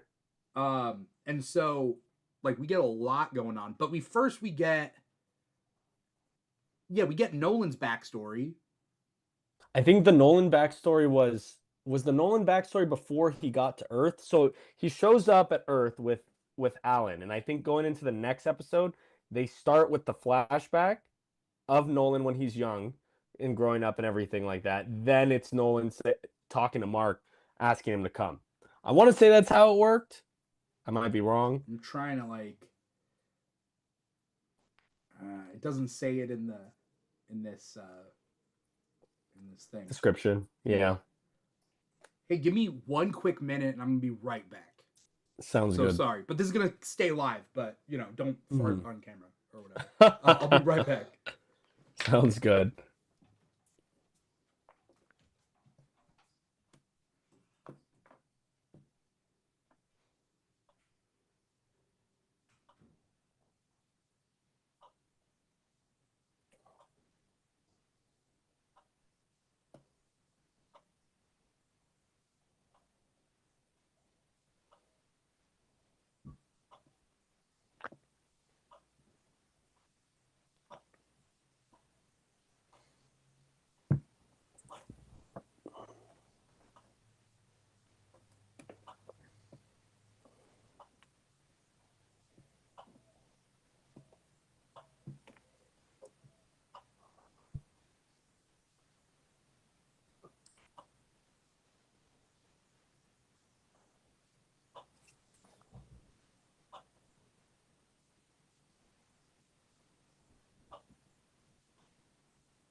Anyway, yeah. So where were we? We get that flashback. Hmm. We get that flashback to Nolan's backstory, which I thought was cool. And then the Scourge virus. That's why, The because Scourge virus, that's why yes. we show his flashback. Is we're showing the Scourge virus and we're showing what Thetis has inside. Yes. Hmm. And like, uh, yeah, and then yeah, Nolan's parents die. The Scourge Hmm. virus comes into play. That flashback was like fine. Hmm. The Argall flashback and Thrag rising up, that Yep. was the bigger thing. Yes. We learn a lot. Thetis, I think it kicks off with like, oh, there's a resistance on another planet. Uh-huh. And like, Argall is like, no, we don't have to be nice to anyone. And Thetis is like, Yeah. wouldn't it be easier if we were nice? Yep. Hmm. And they're like, why be nice when you could be powerful? And it's like, well, you can derive your power, whatever. And he's like, Yes. I guess Yes. I can't do anything about that. So then he essentially just knifes him in the head. Yep. Because that's where the Yep. skull is broken, right? It's Yep. like, Right in the back. Yeah. and we don't even see that. We just see him like come out of the shadows, and we're like, Hmm. what material is that made out of? You could just knife someone. That's what I was wondering too, because obviously, like, they can't be pierced by earth things. Yeah. So how was Thetis able to kill Argal like that? And what and like how because of that, how powerful is Thrag? You know? Like to be able to pull off Thetis's head just like that, like the knife must have been some sort of super knife. I don't even know. Also, why didn't he do? That's what I'm Can you saying. do that? Like, I think you slash like that, right? but he had a knife, so I'm like, okay, the knife did something. I think maybe something with gravity on like Viltrum or something. I don't even know. Because they were killing each other pretty easily, the Viltrumites to each other. So I don't know. Maybe the level is just like they're like of humans on Viltrum itself. Like it's a human fighting a human if you're gonna stab him. You know, I don't know. Yeah, I don't I know. have no clue. All I know is, so Argall dies. Thrag takes over, and he just like executes the one guy just cause, and then he's Yep. like, now fight. Yep. Everyone, the strongest live. That's what it is. And you're left with what? Conquest, Craig and Thula as like the That's her name, only, right? With the yeah, hair. with the hair. There were the only three that were there at the end of that fight. And then obviously they didn't have that many going into the war itself. So just why? To me, it doesn't make I get it. It's like the strong will prevail kind of thing. But no. The problem is, and somebody pointed it out online, is somebody was like, because I guess they didn't understand. They were like, if Mark is already this strong, it's almost like the purge didn't need to happen. It's like, yeah, that's Exactly. the whole point. Yeah, The, exactly. the purge was just gang up on people, and whoever lives at the Mhm. end can serve me. But like, it's unfair because like some people were opportunistic, some people ganged up on Yes. people. Like it's not Hmm. like if you really wanted the strongest, you would do like some sort of bracket style tournament Yes. formation where it was like the top 64 get to live, and it's like you just got to make it to that final like semifinals or whatever, and it's like Exactly. okay, you win. But they didn't do that, so No. it was just and like the kids are like ganging up on people. Jeez, Like, yeah. ew. Is Nolan alive at that point? I'm not even sure. I don't think he is because I don't know. Thrag is like I think 3,000 years old. Conquest is like 5,000 years old, I think. And So Nolan's only like Conquest, 1,000. I think Nolan's 2,000. So I don't know 2,000. what Okay. I don't know what the timeline is, but if anything, I don't even think he was alive because the culture for Nolan was already you get beat up at the age of 18. If you die, you die. Do they say So 18? I think it's eight. They say your like name day or whatever it was. I'm imagining it's when you become an adult in their Is it culture. their version of 18 or is it actually 18 years? That's a good question. I don't know. It could be their version because how does a Viltrumite age compare to a human? Is it the same as humans? Like you're 18 at 18 Viltrum years? And that's all Yeah. confusing. I mean, it's kind of like even with like Kryptonians in DC Comics and whatever, and like even Diana of Themyscira, like you age normally until you like hit your 18-year prime or Yep. whatever, and then your aging starts slowing down. So like you hit puberty, you hit like full grown status at roughly the same time, and then you're like in your prime forever, you know? Exactly. And so it could be 18 human years, and Nolan is 18 years, and then he just stays looking like that for the next 100 years as he's like slowly getting older.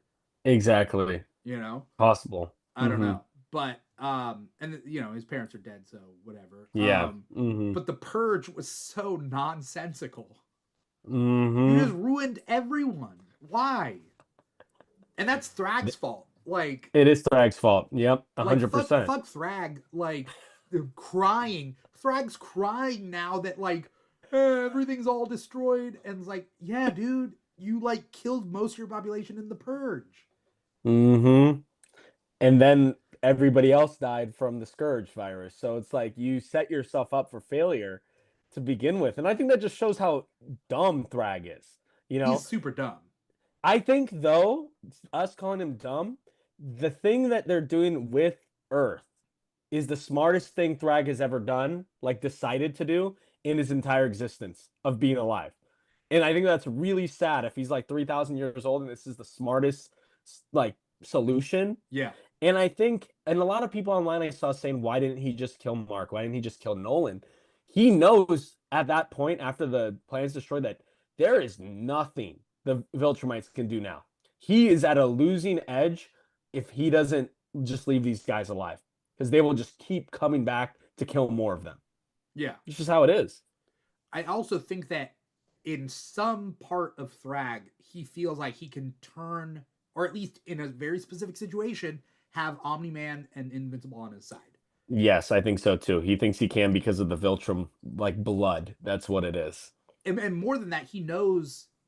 So like the conversation they have at the end of episode 8, where like, you will let me stay on Earth because otherwise it's the death to both our species.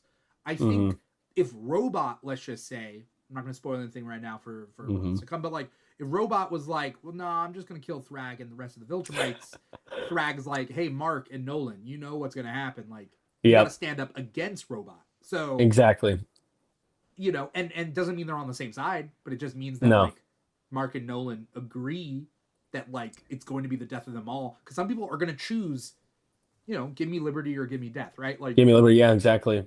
But it's beneficial for both of them. That's the thing. Like if Mark wants to have his happy ending and live happily ever after with Adam and Eve, he will listen to Thrag, because realistically they could get the coalition together, they could come back on there, but everyone dies. Yeah. And Thrag dies. So it's like everyone's gone at that point. Space Racer could pull up and shoot Thrag by surprise. We have yet to see what happens there. I don't think Shrag would shrug it off. I don't think he can get hit. Like, he can't get hit, but I think he could. No. How many times did Thrag go? Like, I know, he just sidesteps the laser, I doubt Space Racer is shooting anything in the atmosphere of Earth. Like, exactly. No, he's definitely not, because that laser just goes and goes and goes. We don't know, like, yet what stops it. We don't know. No, we don't know. What, it just keeps going, like in the midst of space or something. That gun is ridiculous. It's absolutely ridiculous. What if it loops for some reason? If space-time looped around, and it just loops back, Well, here's a question for you, because he's right behind you. If Space Racer shot Brit, would Brit die, or would he just keep getting pushed by the laser for all of eternity? Because Brit can't get hurt. He's invulnerable. Well, but how is he gifted? That I don't know. I don't know about Brit. Brit's like one of those characters they don't talk about a lot, but his whole deal is that he doesn't get hurt. That's like his only power. So how does that work with the If it's a magical enchantment, sure. But if it's like a mutant or experiment sort of thing, like a Luke Cage kind of thing. Yeah, because Luke Cage is impervious, but he's not. Like, there are things that can get through to him, So it's like, is he enchanted that nothing will ever pierce his skin, or is his skin has never met anything that could pierce it yet? That can pierce it exactly. You Yeah, know? that's what we don't know. What about the It's a Ragnars? Is that what they're called? Ragnars? Oh yeah, so those those creatures as a whole, they are stronger than Viltrumites as a whole. So, like, are they faster than Viltrumites? Are they? They're Because like they're in space. wolves. You know, Yeah, they're you like know what? wolves. It's just like those creatures are so like Nolan gave up trying to take over that planet because they were so powerful. Yeah. Could like say like hypothetically could 5 Ragnars kill Thrag? Like if they teamed up on him? Like yes? Is that like Well, how? here's the thing: is like we were talking about it earlier with the Sequids and whatever, and I thought of this. Mm-hmm. We don't have an actual speedster, Exactly, right? we don't. No, We don't, not in the way that Red Rush was, where everything exactly. slows down, right? And so Thrag has essentially super speed, but we don't know whether he has super perception of that sort. Like he can move fast out of the way, but does he see everything slow down? Can he move at normal speed as everything is frozen in time around him? Yeah. I don't know. We don't know. Yeah.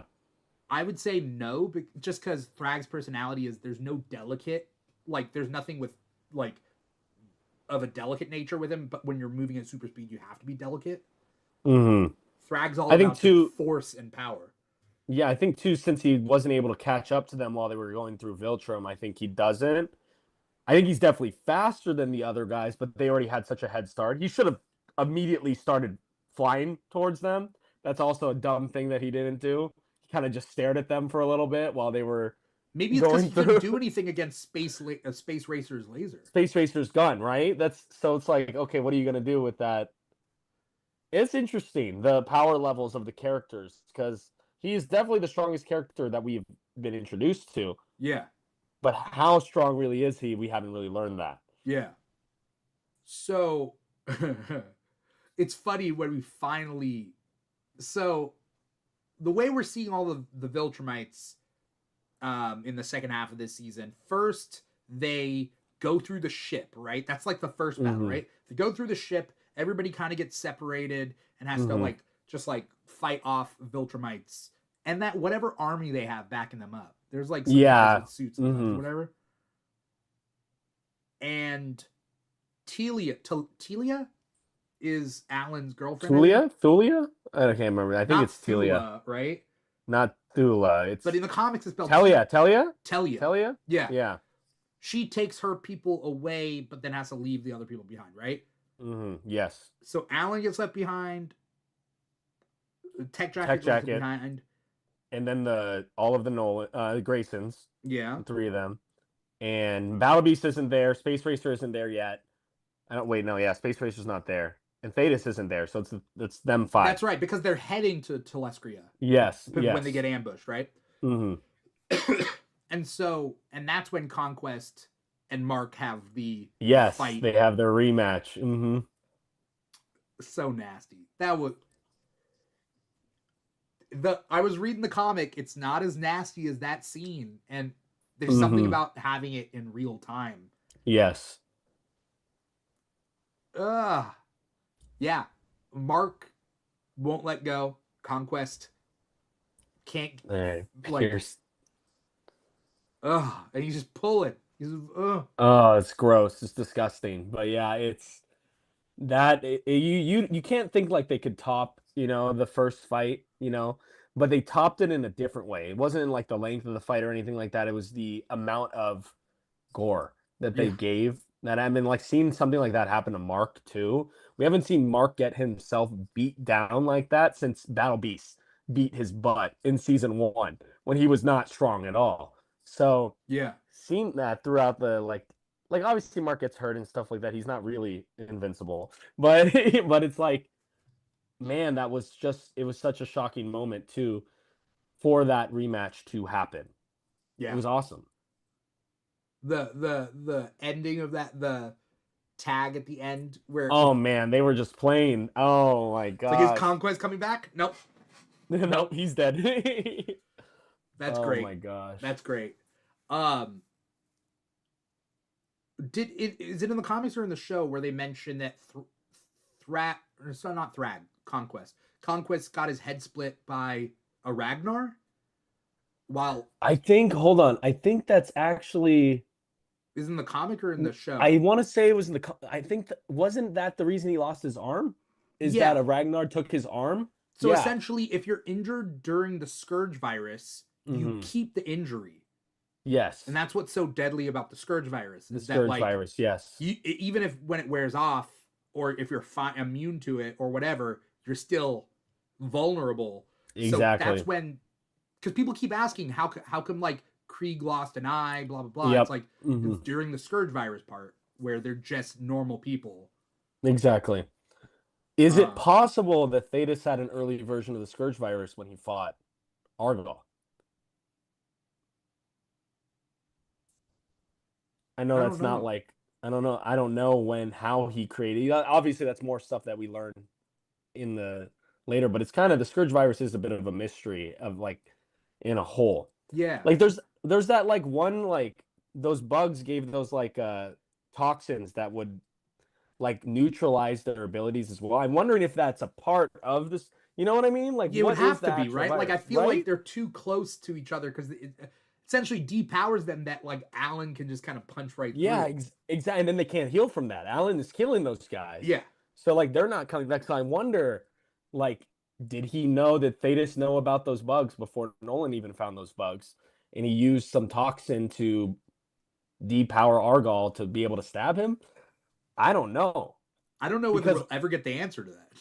yeah, right? And it's just the same thing with the Purge too. How did none of those people come back from dying? I think that the healing is a little bit inconsistent, right? Yes, In yeah. Invincible, part of me is like, yeah, the Purge people don't come back because they're like, maybe it's like strength of will. Like it's the Uh-huh. idea that like if you're stronger, you will yourself to survive, or Mm-hmm. you need someone else's help to put yourself back Put together. yourself back together. Yeah, it's possible because we do keep seeing Nolan.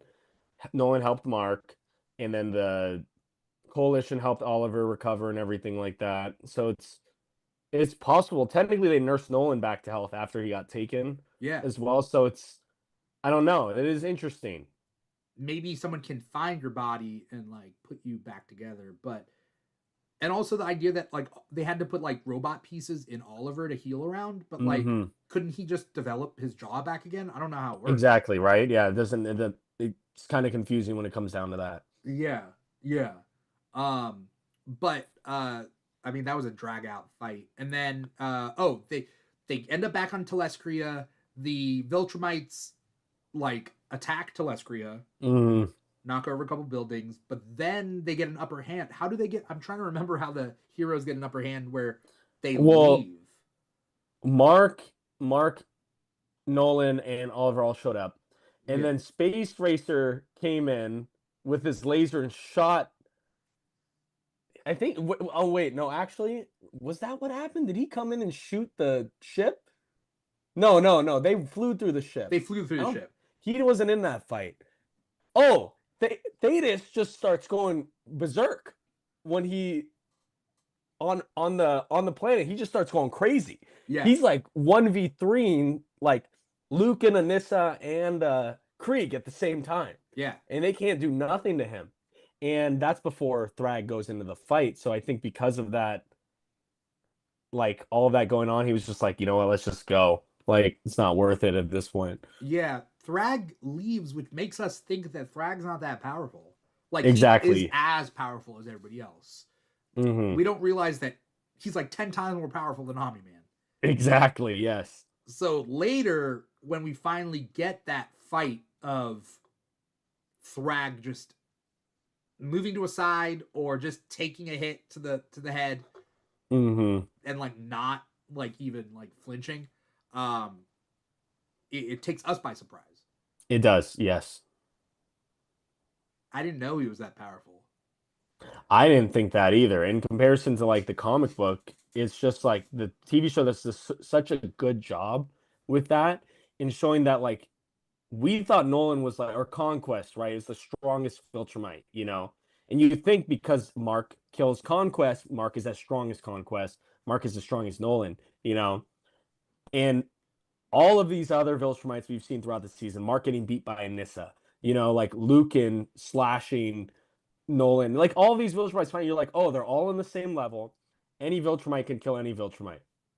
Thrag shows up and he's just literally a tank. Right. He's a weapon of mass destruction, and no one has an answer for him because Space Racer can't even shoot him.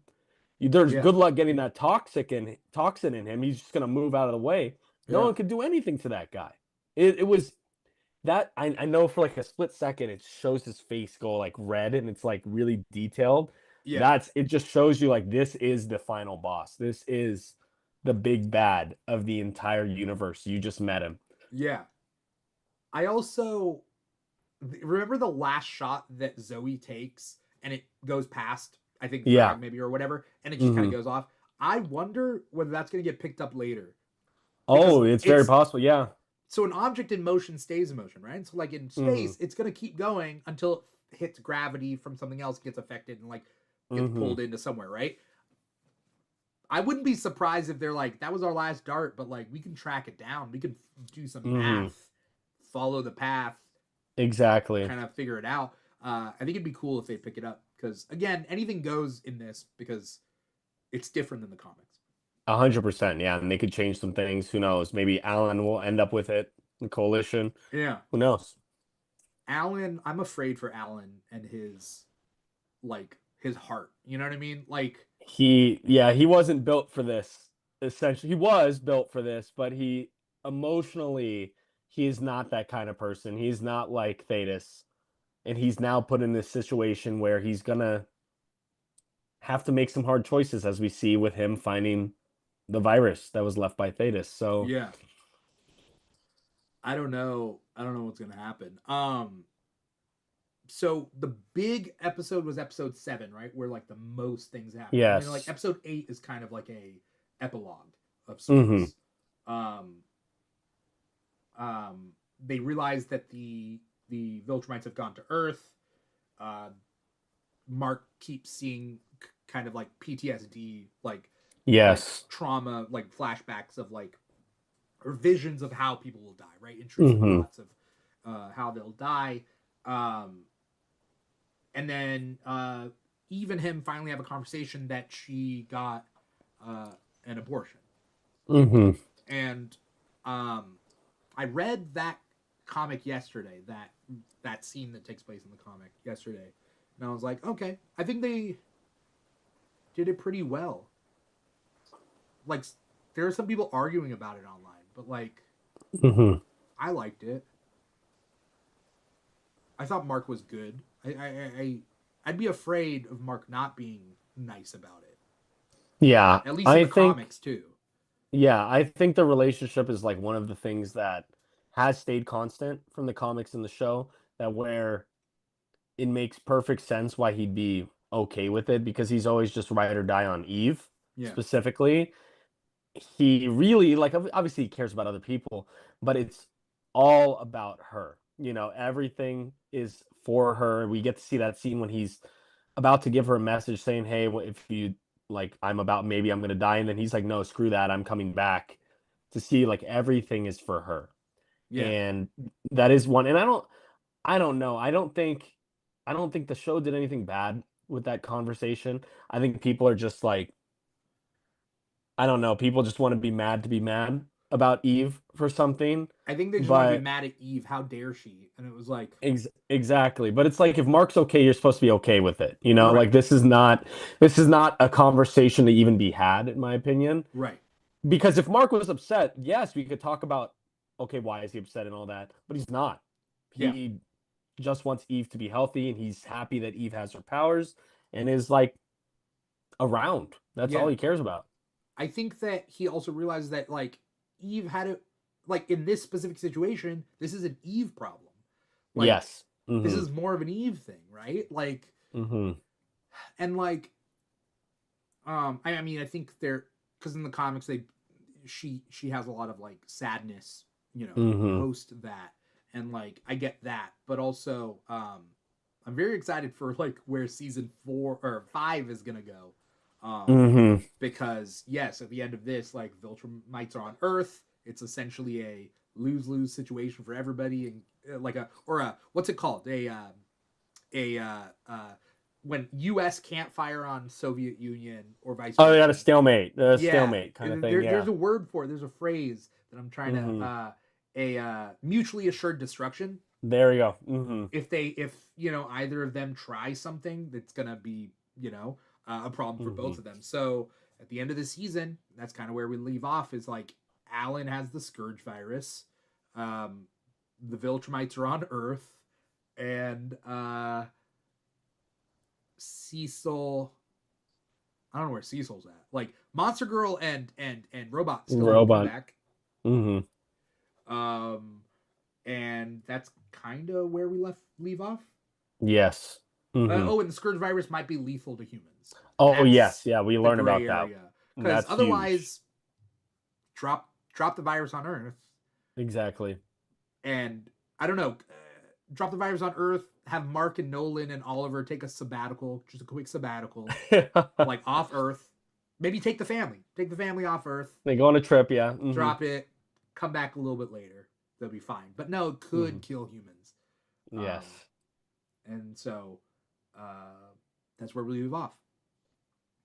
What a way to end the season, you know. I'm glad they chose that ending as opposed to, as people have pointed out, each season ends with like a battering of someone's face. Yes. And it's like, okay, that was episode 7, right? But like, I'm glad they have this as an epilogue to the season, but it's really more like a prologue to the next season. It is, yes. It really just kicks off because we are going to be seeing it's very different from the Viltrumite War, but we're going to be seeing a lot of different things happen specifically to Mark and Nolan up, like their storylines are now split. So Mark and Earth, Nolan, Oliver, and Debbie up in space with the coalition. And it's going to be very interesting to see like what parts of the story we're going to get to, because we're at that point in the storyline where it's like, ooh, there is a lot of stuff still left that people don't even know what they're going to get into. For anyone out there who's watching and or listening, again, we're still talking, but like, comment, subscribe, all that stuff, right? But if you don't want to be spoiled by what happens in the comics, which may or may not happen in the show in later seasons, thank you guys for watching, digesting us however you are. Like, comment, subscribe, follow. We'll see you on another episode of the Keeg Talks, or maybe on our Thursday show, Comic Talk. We were talking about the new comics that come out every week. But we are going to continue, and we're going to talk about spoilers. So, yes, the comics, we're still like halfway through the comics. So there's a lot in the comics that happen, which I would say like 95% of it's probably going to be adapted, and then they're going to change some things. What does the next season hold? Is it all Dinosaurus stuff? I think Dinosaurus, stuff going on with Nolan and Alan's relationship, but mainly Dinosaurus, Universa probably.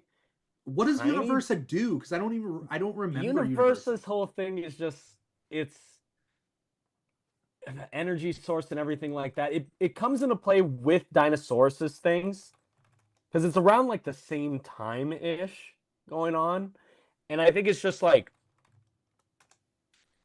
you're dealing with what Mark, like the choices Mark has to make when dealing with multiple fronts. But we might get a little bit of Robot in Monster Girl, and that's very exciting. But I do think mainly it's Dinosaurs. That is mainly the storyline we're going to get. I think Dinosaurs is going to be the big thing. And I'm trying to remember what happens with the Viltrumites on Earth during that time, because they don't.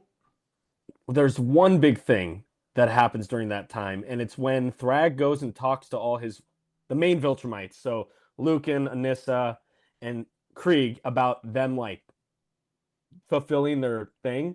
And Krieg's like, oh well, like I love all of my baby mamas, you know. And then Lucan's like, I love my partner, I don't want to cheat on her. And then with Anissa, she's like, I hate all these humans and everything like that. And then there's that scene where one of Krieg's girlfriends is about to get crushed by something falling, and he saves people. And that's where Thrag is like, "What are you doing? You're not supposed to interfere." And Krieg's like, "Well, she was gonna die, and I love her. I don't want her to die." So Yeah. we're gonna be seeing like, I don't think a lot of it, but we're gonna be seeing how Thrag is he's losing touch of his own people because they're finally feeling that sense of humanity that Nolan had.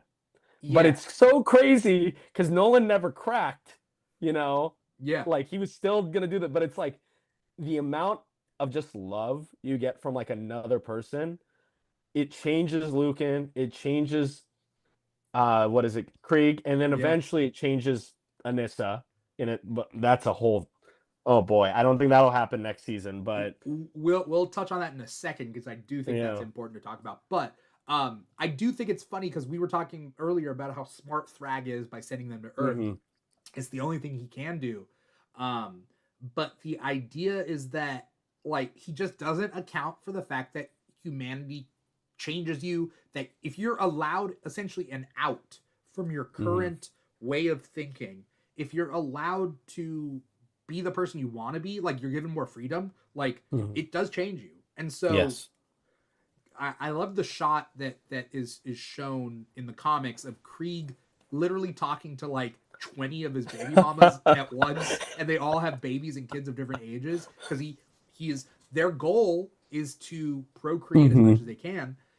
That idea of like he loves them all, and like it's so funny because there's like 20 of them and they all have babies, and like he wants to be a good father and a like a you know, I think it's a father more so than like I don't remember exactly what happens with his baby mamas, but like Yeah. I doubt he has like a harem of sorts. Like I don't think it's that Mm-hmm. case, but like I think he is a good father to his kids is what I remember. Yes. Mm-hmm. And then um you know, the idea that like Earth changes them, I think Yes. is the best X factor that again someone like Cecil would not be able to foresee. Like Exactly. the cynical Mm-hmm. nature of Cecil, of Thrag, of people like that, Mm-hmm. discounting that like people's emotions are worthwhile and change. Uh, uh, they can't see that, but like Mark sees Exactly. that, and Omni Man Nolan learns to see that, right? Mm-hmm. Exactly. And I think that's like an amazing thing. I think it's just the best case scenario for this whole problem. Is like, sure, shit happens between now and then, but also they get a heart. It's like hope prevails. It's Yeah. like it's just showing you what like love and nurture and things like that. And this is like the reason why Mark didn't end up like his dad. It's because he was loved. You know, he had parents that loved him. Well, Nolan didn't think he did in that way, but he realized like when you see that photo of like Nolan and young Mark and he's holding him up, you realize that Nolan did love Mark. And it's just like he did crack eventually. He's like, "Oh, I'm going to finish my plan." But he was changed and he realized that after because he couldn't if Nolan's parents could have killed Nolan, they would have. You know, when he's getting jumped. Nolan couldn't kill Mark. He was Yeah. in an aspect in the Viltrumite way, he would have been considered a coward and a traitor for leaving his son alive. He Yeah. should have killed him the second he should have then right after taken over the whole entire planet. But he didn't because he was changed. Even though he did all those horrible things we talked about, he was changed by Debbie. He was changed by people. He was changed by art. He was changed by everyone around him. Yeah. I mean, and he's also changed by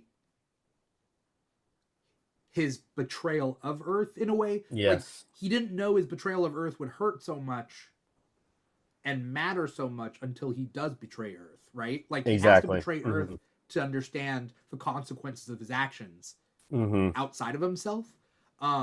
I think that like him raising Mark, I don't think that he didn't love Mark as a young kid, but rather he was because he was still holding out hope that like Mark will be his heir, will be his Exactly. like have Mm-hmm. powers. But I think as Mark gets older and he almost loses hope that Mark will gain powers, his love is still increasing. His real love is increasing. So it kind of Mm-hmm. like covers for that fact. Of like, Exactly. there's a point I think that Nolan accepts, like, if Mark never gets powers, I'm okay.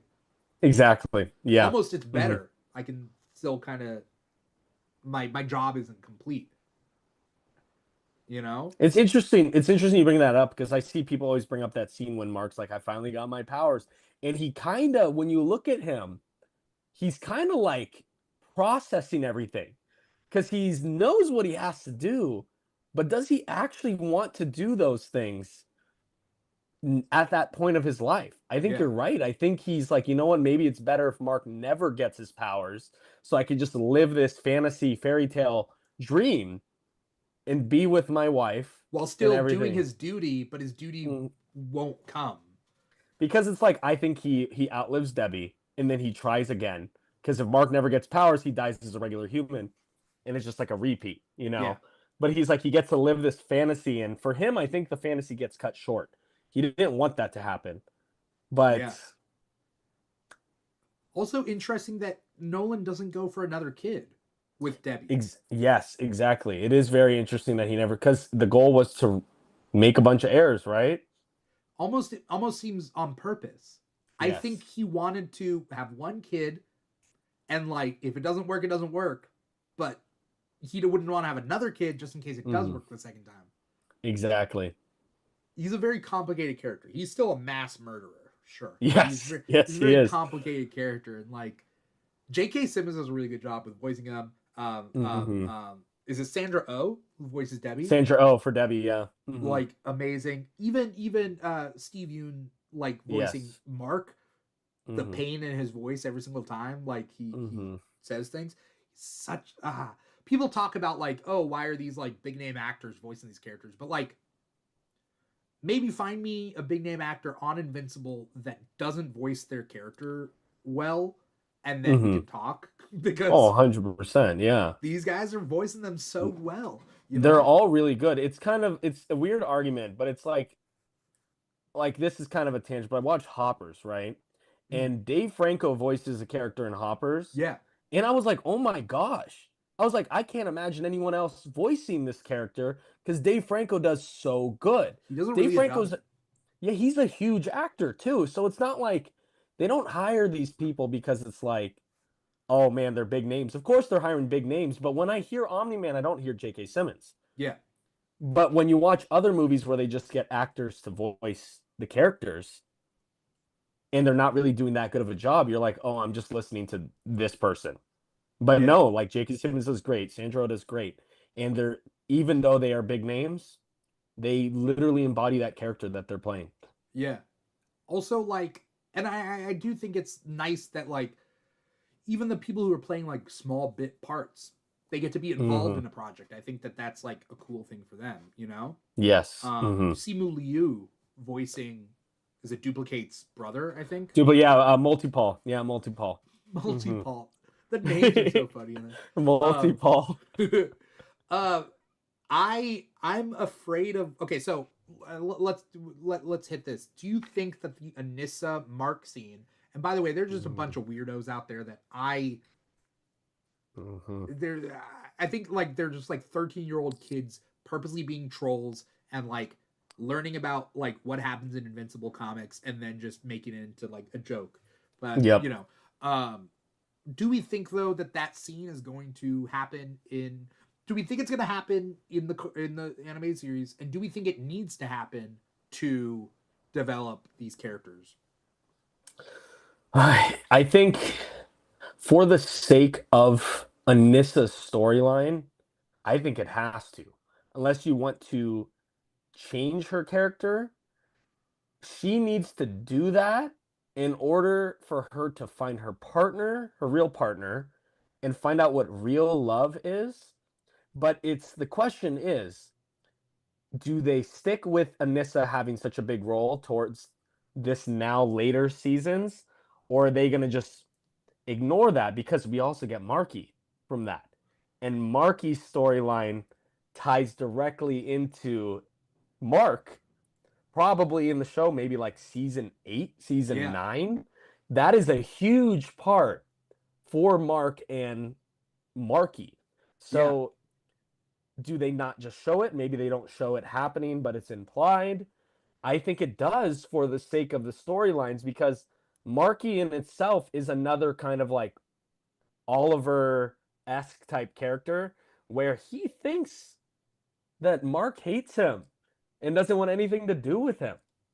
Yeah. And is Mark going to make the same mistakes as his father? And that's important to Mark. It's complicated It because of is. that scene. And I'm interested to see what you think. Because of that one scene, multiple things happen with Anissa, with Mark, and Marky as a whole. So I think it does, but I don't know if Amazon Prime as a platform is willing to show that happen I on the think screen. Amazon doesn't care. Like Amazon is Do you think so? themselves. I Yeah. think it's a Kirkman decision. And the question is, I trust Kirkman's decision now not to make light of it, Yes. but also I trust that Kirkman as a writer knows what needs to be kept and what doesn't need to be kept. Mm-hmm. Sure. If I'm thinking about all the threads that have to like that are connected to that point, I think that it needs to happen. But I'm also wondering, is there an out that isn't exactly that everything else can kind of come into play? Like DC Comics had a very specific thing that they did with Batman back in the day. So this ties in. Talia al Ghul originally in Son of the Demon, or yeah, I think it was Son of the Demon.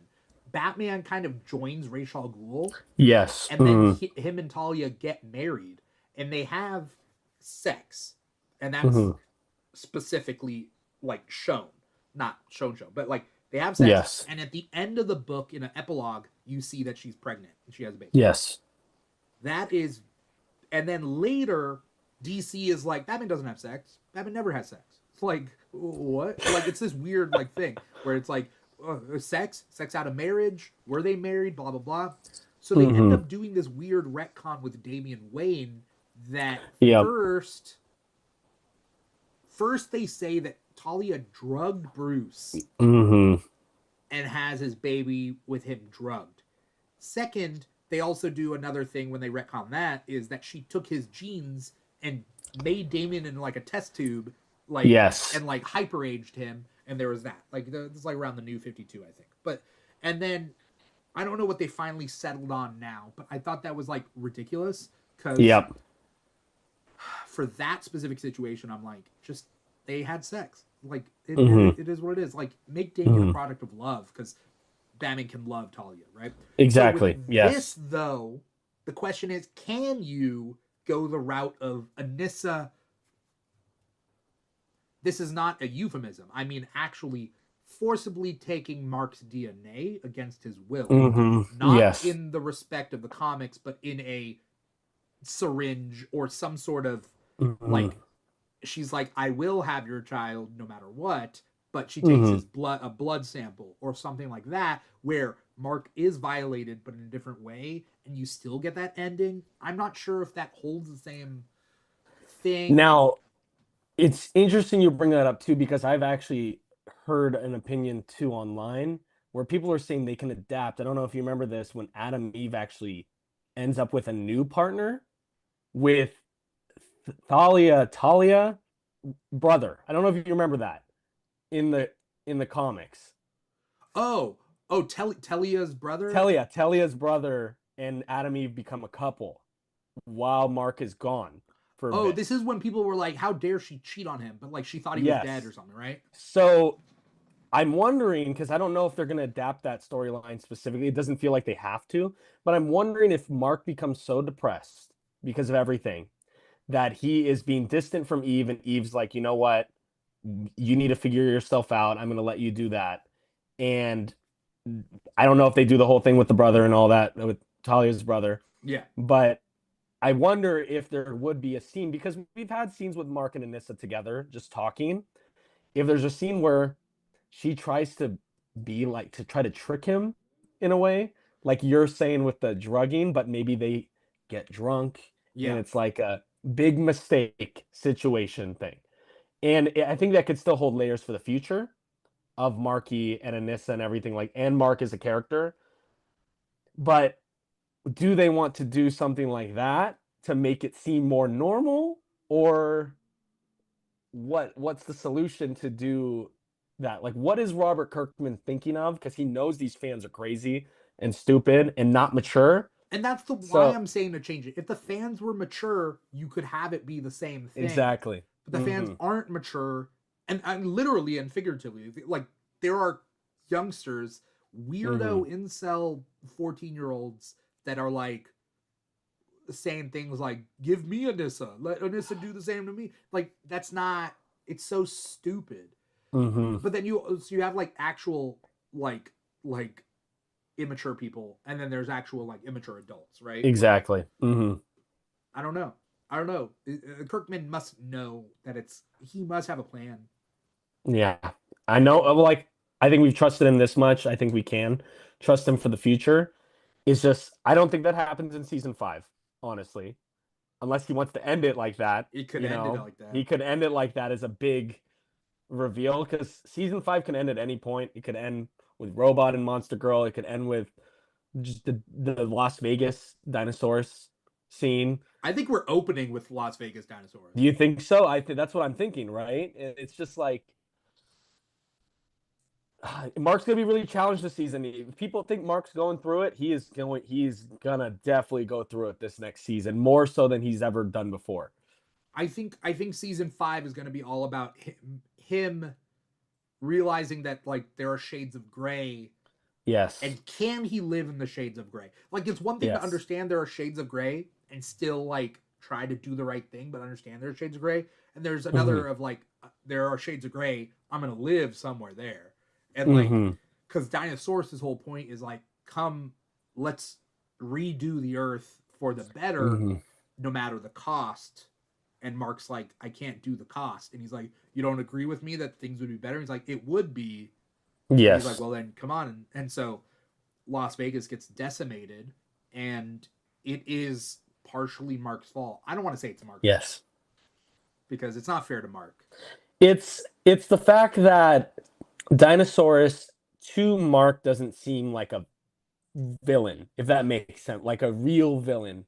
Mark's seen him as a human. We're talking about this as Mark. Like Mark wants to see good, and he wants to give Dinosaurus his, I guess, alter identity or alter ego, whatever you want to call it, because it's kind of like a Jekyll and Hyde kind of thing. Yeah. He wants to be like, okay, this guy has good intentions. He wants to make Earth good. But it's kind of like Thanos, right? In Marvel and MCU. Is Thanos getting rid of half of the population in of itself? Technically, it saves the Earth. But what about all those people that you got to get rid of for that? Right. It is just like you said, you're living in shades of gray. And this is something Mark really hasn't had to deal with, except for, the sequids and everything like that. These are like the challenges that he needs to be faced with as a hero and as a man, because he's a kid. I think we forget that he's literally 19, 20 years old in the show right now. Yeah. These are hard choices. It's season 5 is going to challenge him, and I'm very intrigued to see all of those actually like come to the forefront. I can't wait. Like I can't wait. I love the dinosaur storyline in the comics. It's my favorite storyline is Dinosaurus. So being able to get to see that on the screen, I'm prepared. I don't know my favorite storyline, the most heartbreaking to me. I don't know what I'm gonna do when it finally happens, when everything with Robot happens. Oh, I don't know what I'm gonna do with that, because that's really, I think it's rough on us as viewers, but on Mark too. Robot is essentially, if you want to consider like Mark's friends, like Rexplode became a friend later. Yeah. Robot is his longest standing ally. Yeah. Because Rexplode's gone. The rest of the guys that right behind you, like he hasn't known these guys as long. But Robot's been there since the beginning of his storyline of him becoming a hero. It's devastating that the choices Mark has to make for that. I think the person I'm most sad about, because I can't think of other people that I'm sad about, but like I'm sad for, in the comics, we don't know if it's going to happen the same way in the cartoon, but Shapeshifter dying. he's grown on me a lot. That's the thing. Is like he's so dumb. He's so like joyful, you Yeah. know? And it's just ah, they I think about characters like that, and it's like these happy characters, you know, that you like they kind of bring joy to whatever situation. It's like he's a product, a casualty of these of war in a And I think way. he's crying as he's dying. He is. He does. It's gonna oh man, and hearing that voice with who voices him? Ben Schwartz. Ben Schwartz. Oh man. Oh, it's gonna be something else. It's Yeah.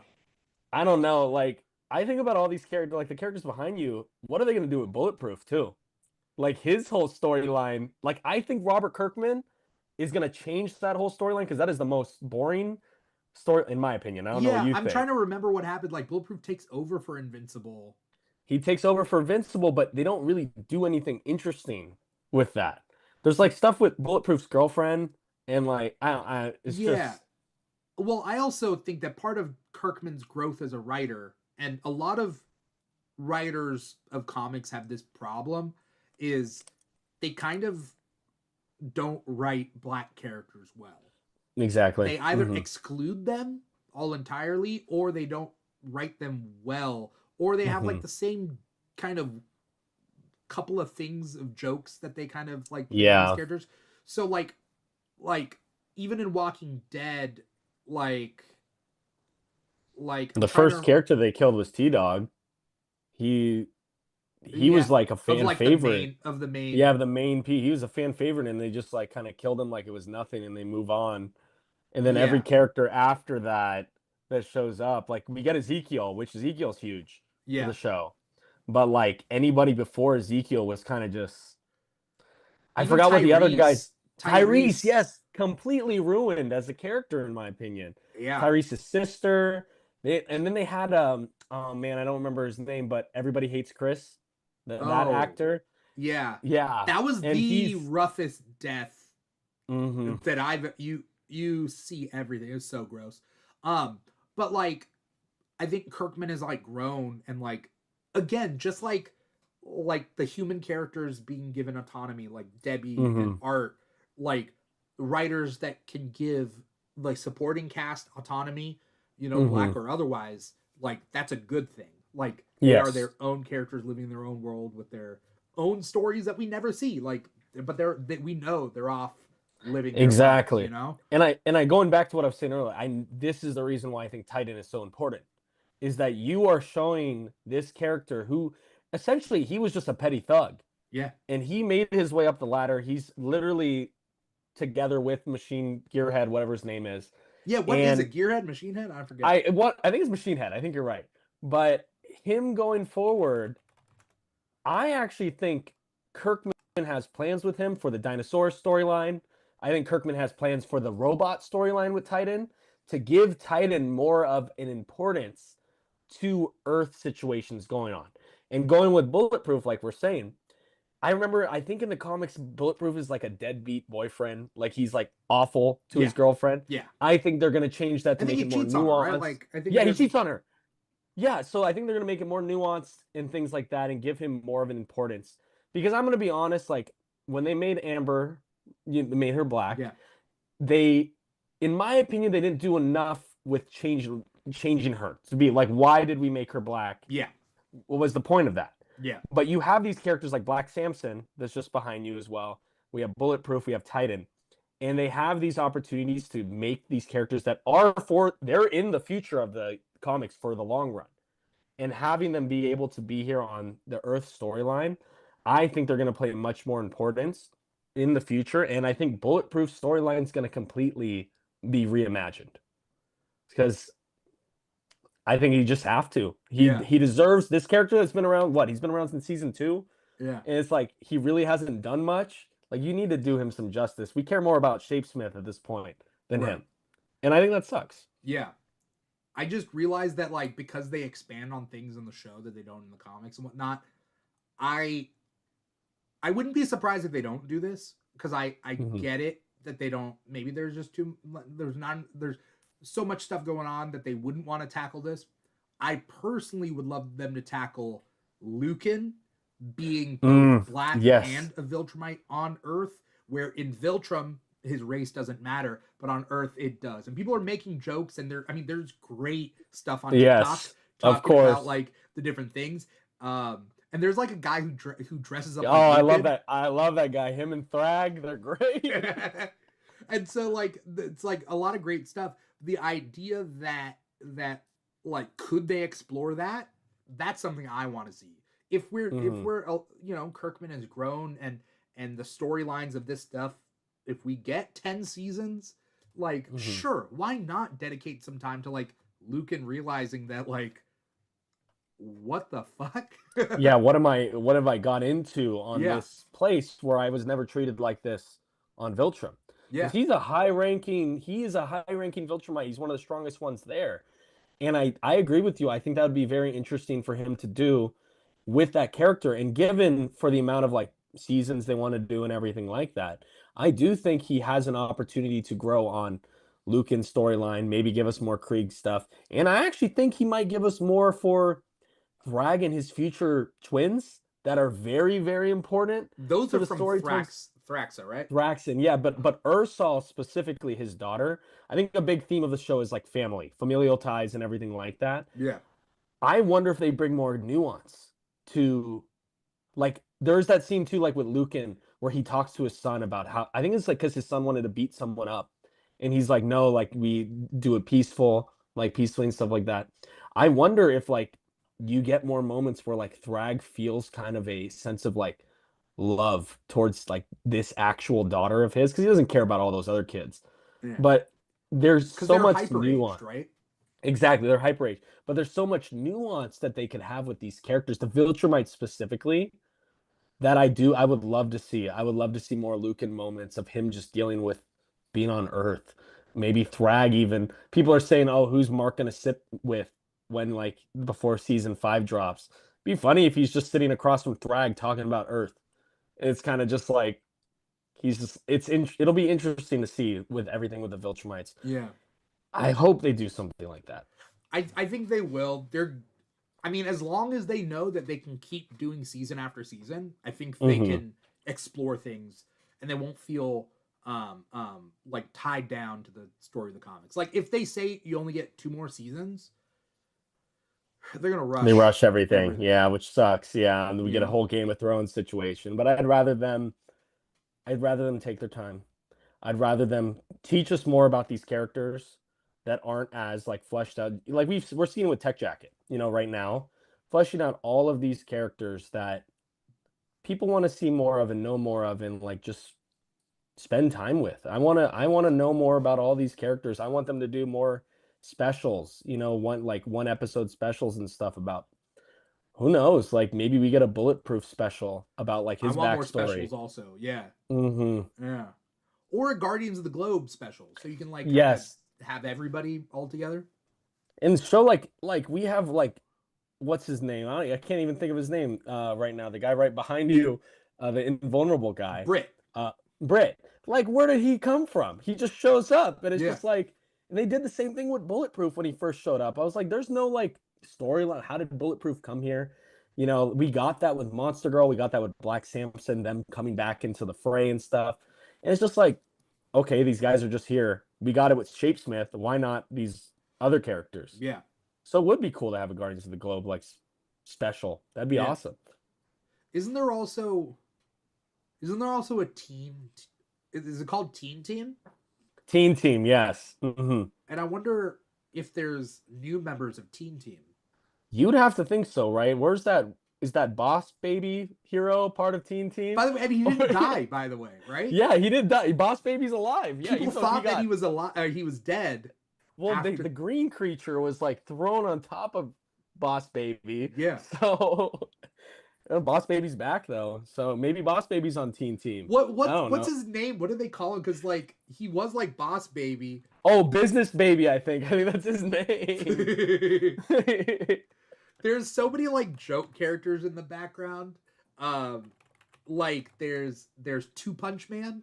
Two Punch Man, yep. Yeah, Mm-hmm. Business Baby. Yeah. Business Baby. People were like R.I.P. Business Baby, but Business Baby's alive, and like that's so funny. I love that. I think that there's a lot of fun that could be had. The Adam Eve special was so cool. I Yeah. was really hoping they'd do a Rexplode. Like having him gone now is like heartbreaking Yeah. and everything like that.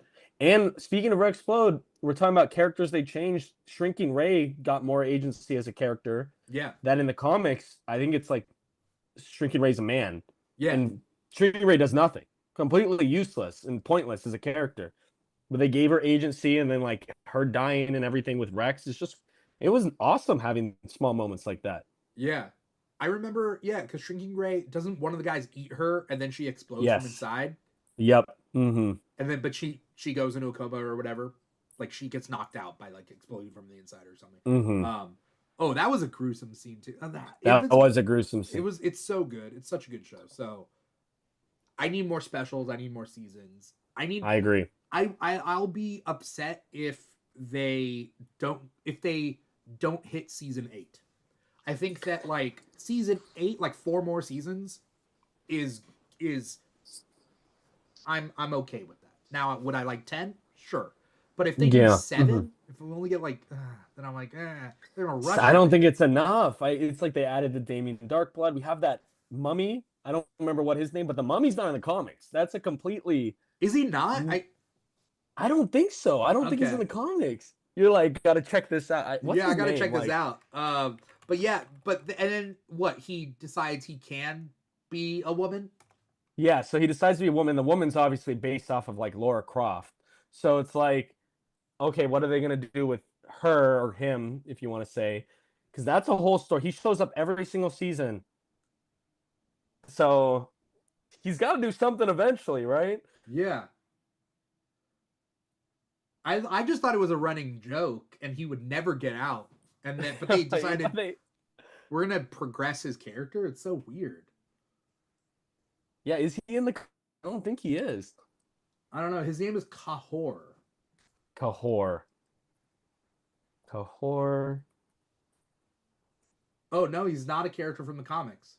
So yeah, he's like he's his own thing. They're just having this whole storyline with this random character that shows up every season, and he's escaped. Who knows? But he can't do anything. He has no powers. Yeah, he has no powers, so I don't know what he. Like, what is Mark gonna just like punch her? And he's like, "There we go, it's over." He's back. And who knows? It's interesting. The show is. I think Robert Kirkman's having a lot of fun with these like characters and everything. Yeah, it's gonna be great. It's. I think season 5 is gonna be. It's gonna be different than 4, but I think it's something people need to be excited about. Yeah, I think. I especially think, like you said, with Robot and Monster Girl, I think that might become a fan favorite season going into that. But I can't wait to see more of this show. I love Invincible. I love it too, and I'm glad that it's every year because we can't go more than that. We get only 8 episodes. Like, give us it every year. You know, give us 16, man. Give us those long seasons like we did in the past. I mean, I would love that, sure, but if I'm only getting 8, like I can't complain. I'm just like, at least they're an hour long. You know? Yes. And like, fine, okay, fine. But there's a lot. So I would recommend that people out there read the comic. And I think that yes, not only is there 2 Invincible comics out right now, which are Battle Beast, and then there's Capes. And Capes is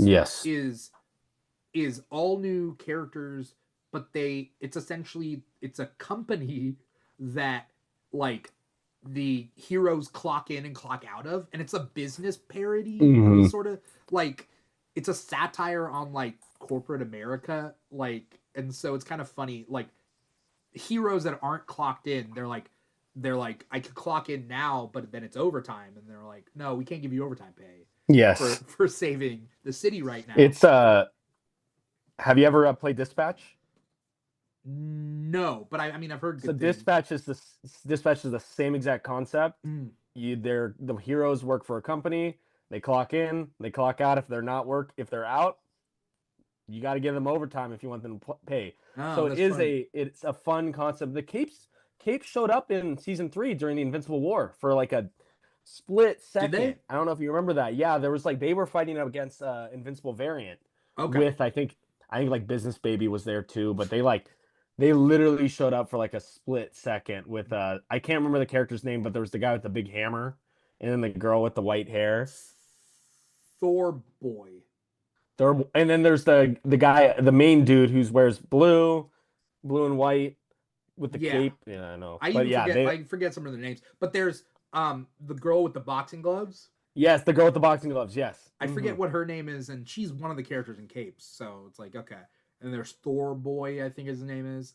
Um yeah.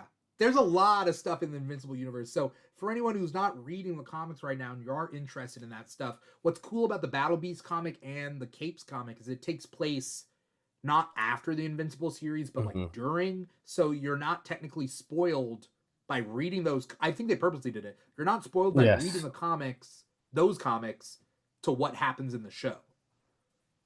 And so, like, if you read the Invincible comic, you can, catch up on 144 issues of like amazing storytelling. Great, like more power to you.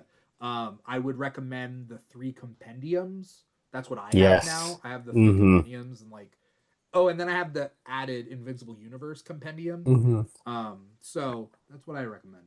But I recommend too. That's exactly how I got into it. Yeah. Roman, thank you so much for coming on this episode and talking Invincible season 4 with me. Before we get going, where can we find you? What do you got coming up? Anything you want to plug? Thank you. I want to thank you first for having me on here. So I'm on everything. I'm on TikTok as Roman's Empire. Instagram is Roman's Empire Official. YouTube, Roman's Empire with a 3 at the end instead of an E. Other than that, I'm not really ever on shows or anything like that. So it was really fun to be here on this podcast with you, Dimitri. It was really nice. Thank you so much. And I'm looking forward to watching our own video once you post it up. Yeah. I'll definitely send that over to you. For anyone who is watching us live right now, you're watching us on youtube.com/The Keeg Show, or maybe you're watching this after the fact on YouTube, sure. Or maybe you're listening to the podcast wherever you get your podcasts from. Spotify and Apple Podcasts are our 2 biggest podcast platforms. So wherever you are, like, comment, subscribe, follow, write a review, write a comment. Anything that doesn't cost money that you can do, like liking doesn't cost anything, writing a comment, writing a review, is greatly appreciated. Now, if you do have a little bit of scratch and you want to give back to the show, we have patreon.com/The Keeg Show, where you can get some Keeg shirts, I think, with a membership on a certain tier. We send you a Keeg shirt, and then we have a drunk episode that we did a couple months back that's on there, and that's exclusive to Patreon. So, there's a lot of different ways you can give back to the show. Now, this show specifically, it is the Keeg Talks, and today the Keeg Talks Invincible Season 4, and we're just kicking off our newest season with this episode. So stay tuned for more things. There's a lot of movies that are coming out this year that we're going to tackle on the Keeg Talks. Supergirl and The Boys finale. Oof. And, all that stuff. Just to, name a few. Clayface, Doomsday, Dune, I'm sure. There's movies all around that we're going to cover. So definitely stay tuned for that. On Thursdays, we do Comic Talk, and that's every Thursday, 5 p.m. Pacific, 8 p.m. Eastern, where we talk about the new comics that came out that week. So, there's a lot of ways to, do that. Oh, we have a Justice League draft video, and we have a Legion of Doom draft video that we just uploaded, if anyone else out there wants to watch something new. That's pretty much it. That's all the plugs. Oh, at The Keeg Show on TikTok and Instagram. Those are our 2 biggest social media platforms. We're on all the other ones as well. That is pretty much it. Thank you, Roman, so much for coming on this show. Thank you. Thank you to everybody out there who is watching. The NI recently cloned Dodo 9020. Thank you guys so much for watching. Once again, I am your host, Dimitri Pereira, and this has been the Keeg Talks Invincible Season 4. Take care, everybody. See you next time.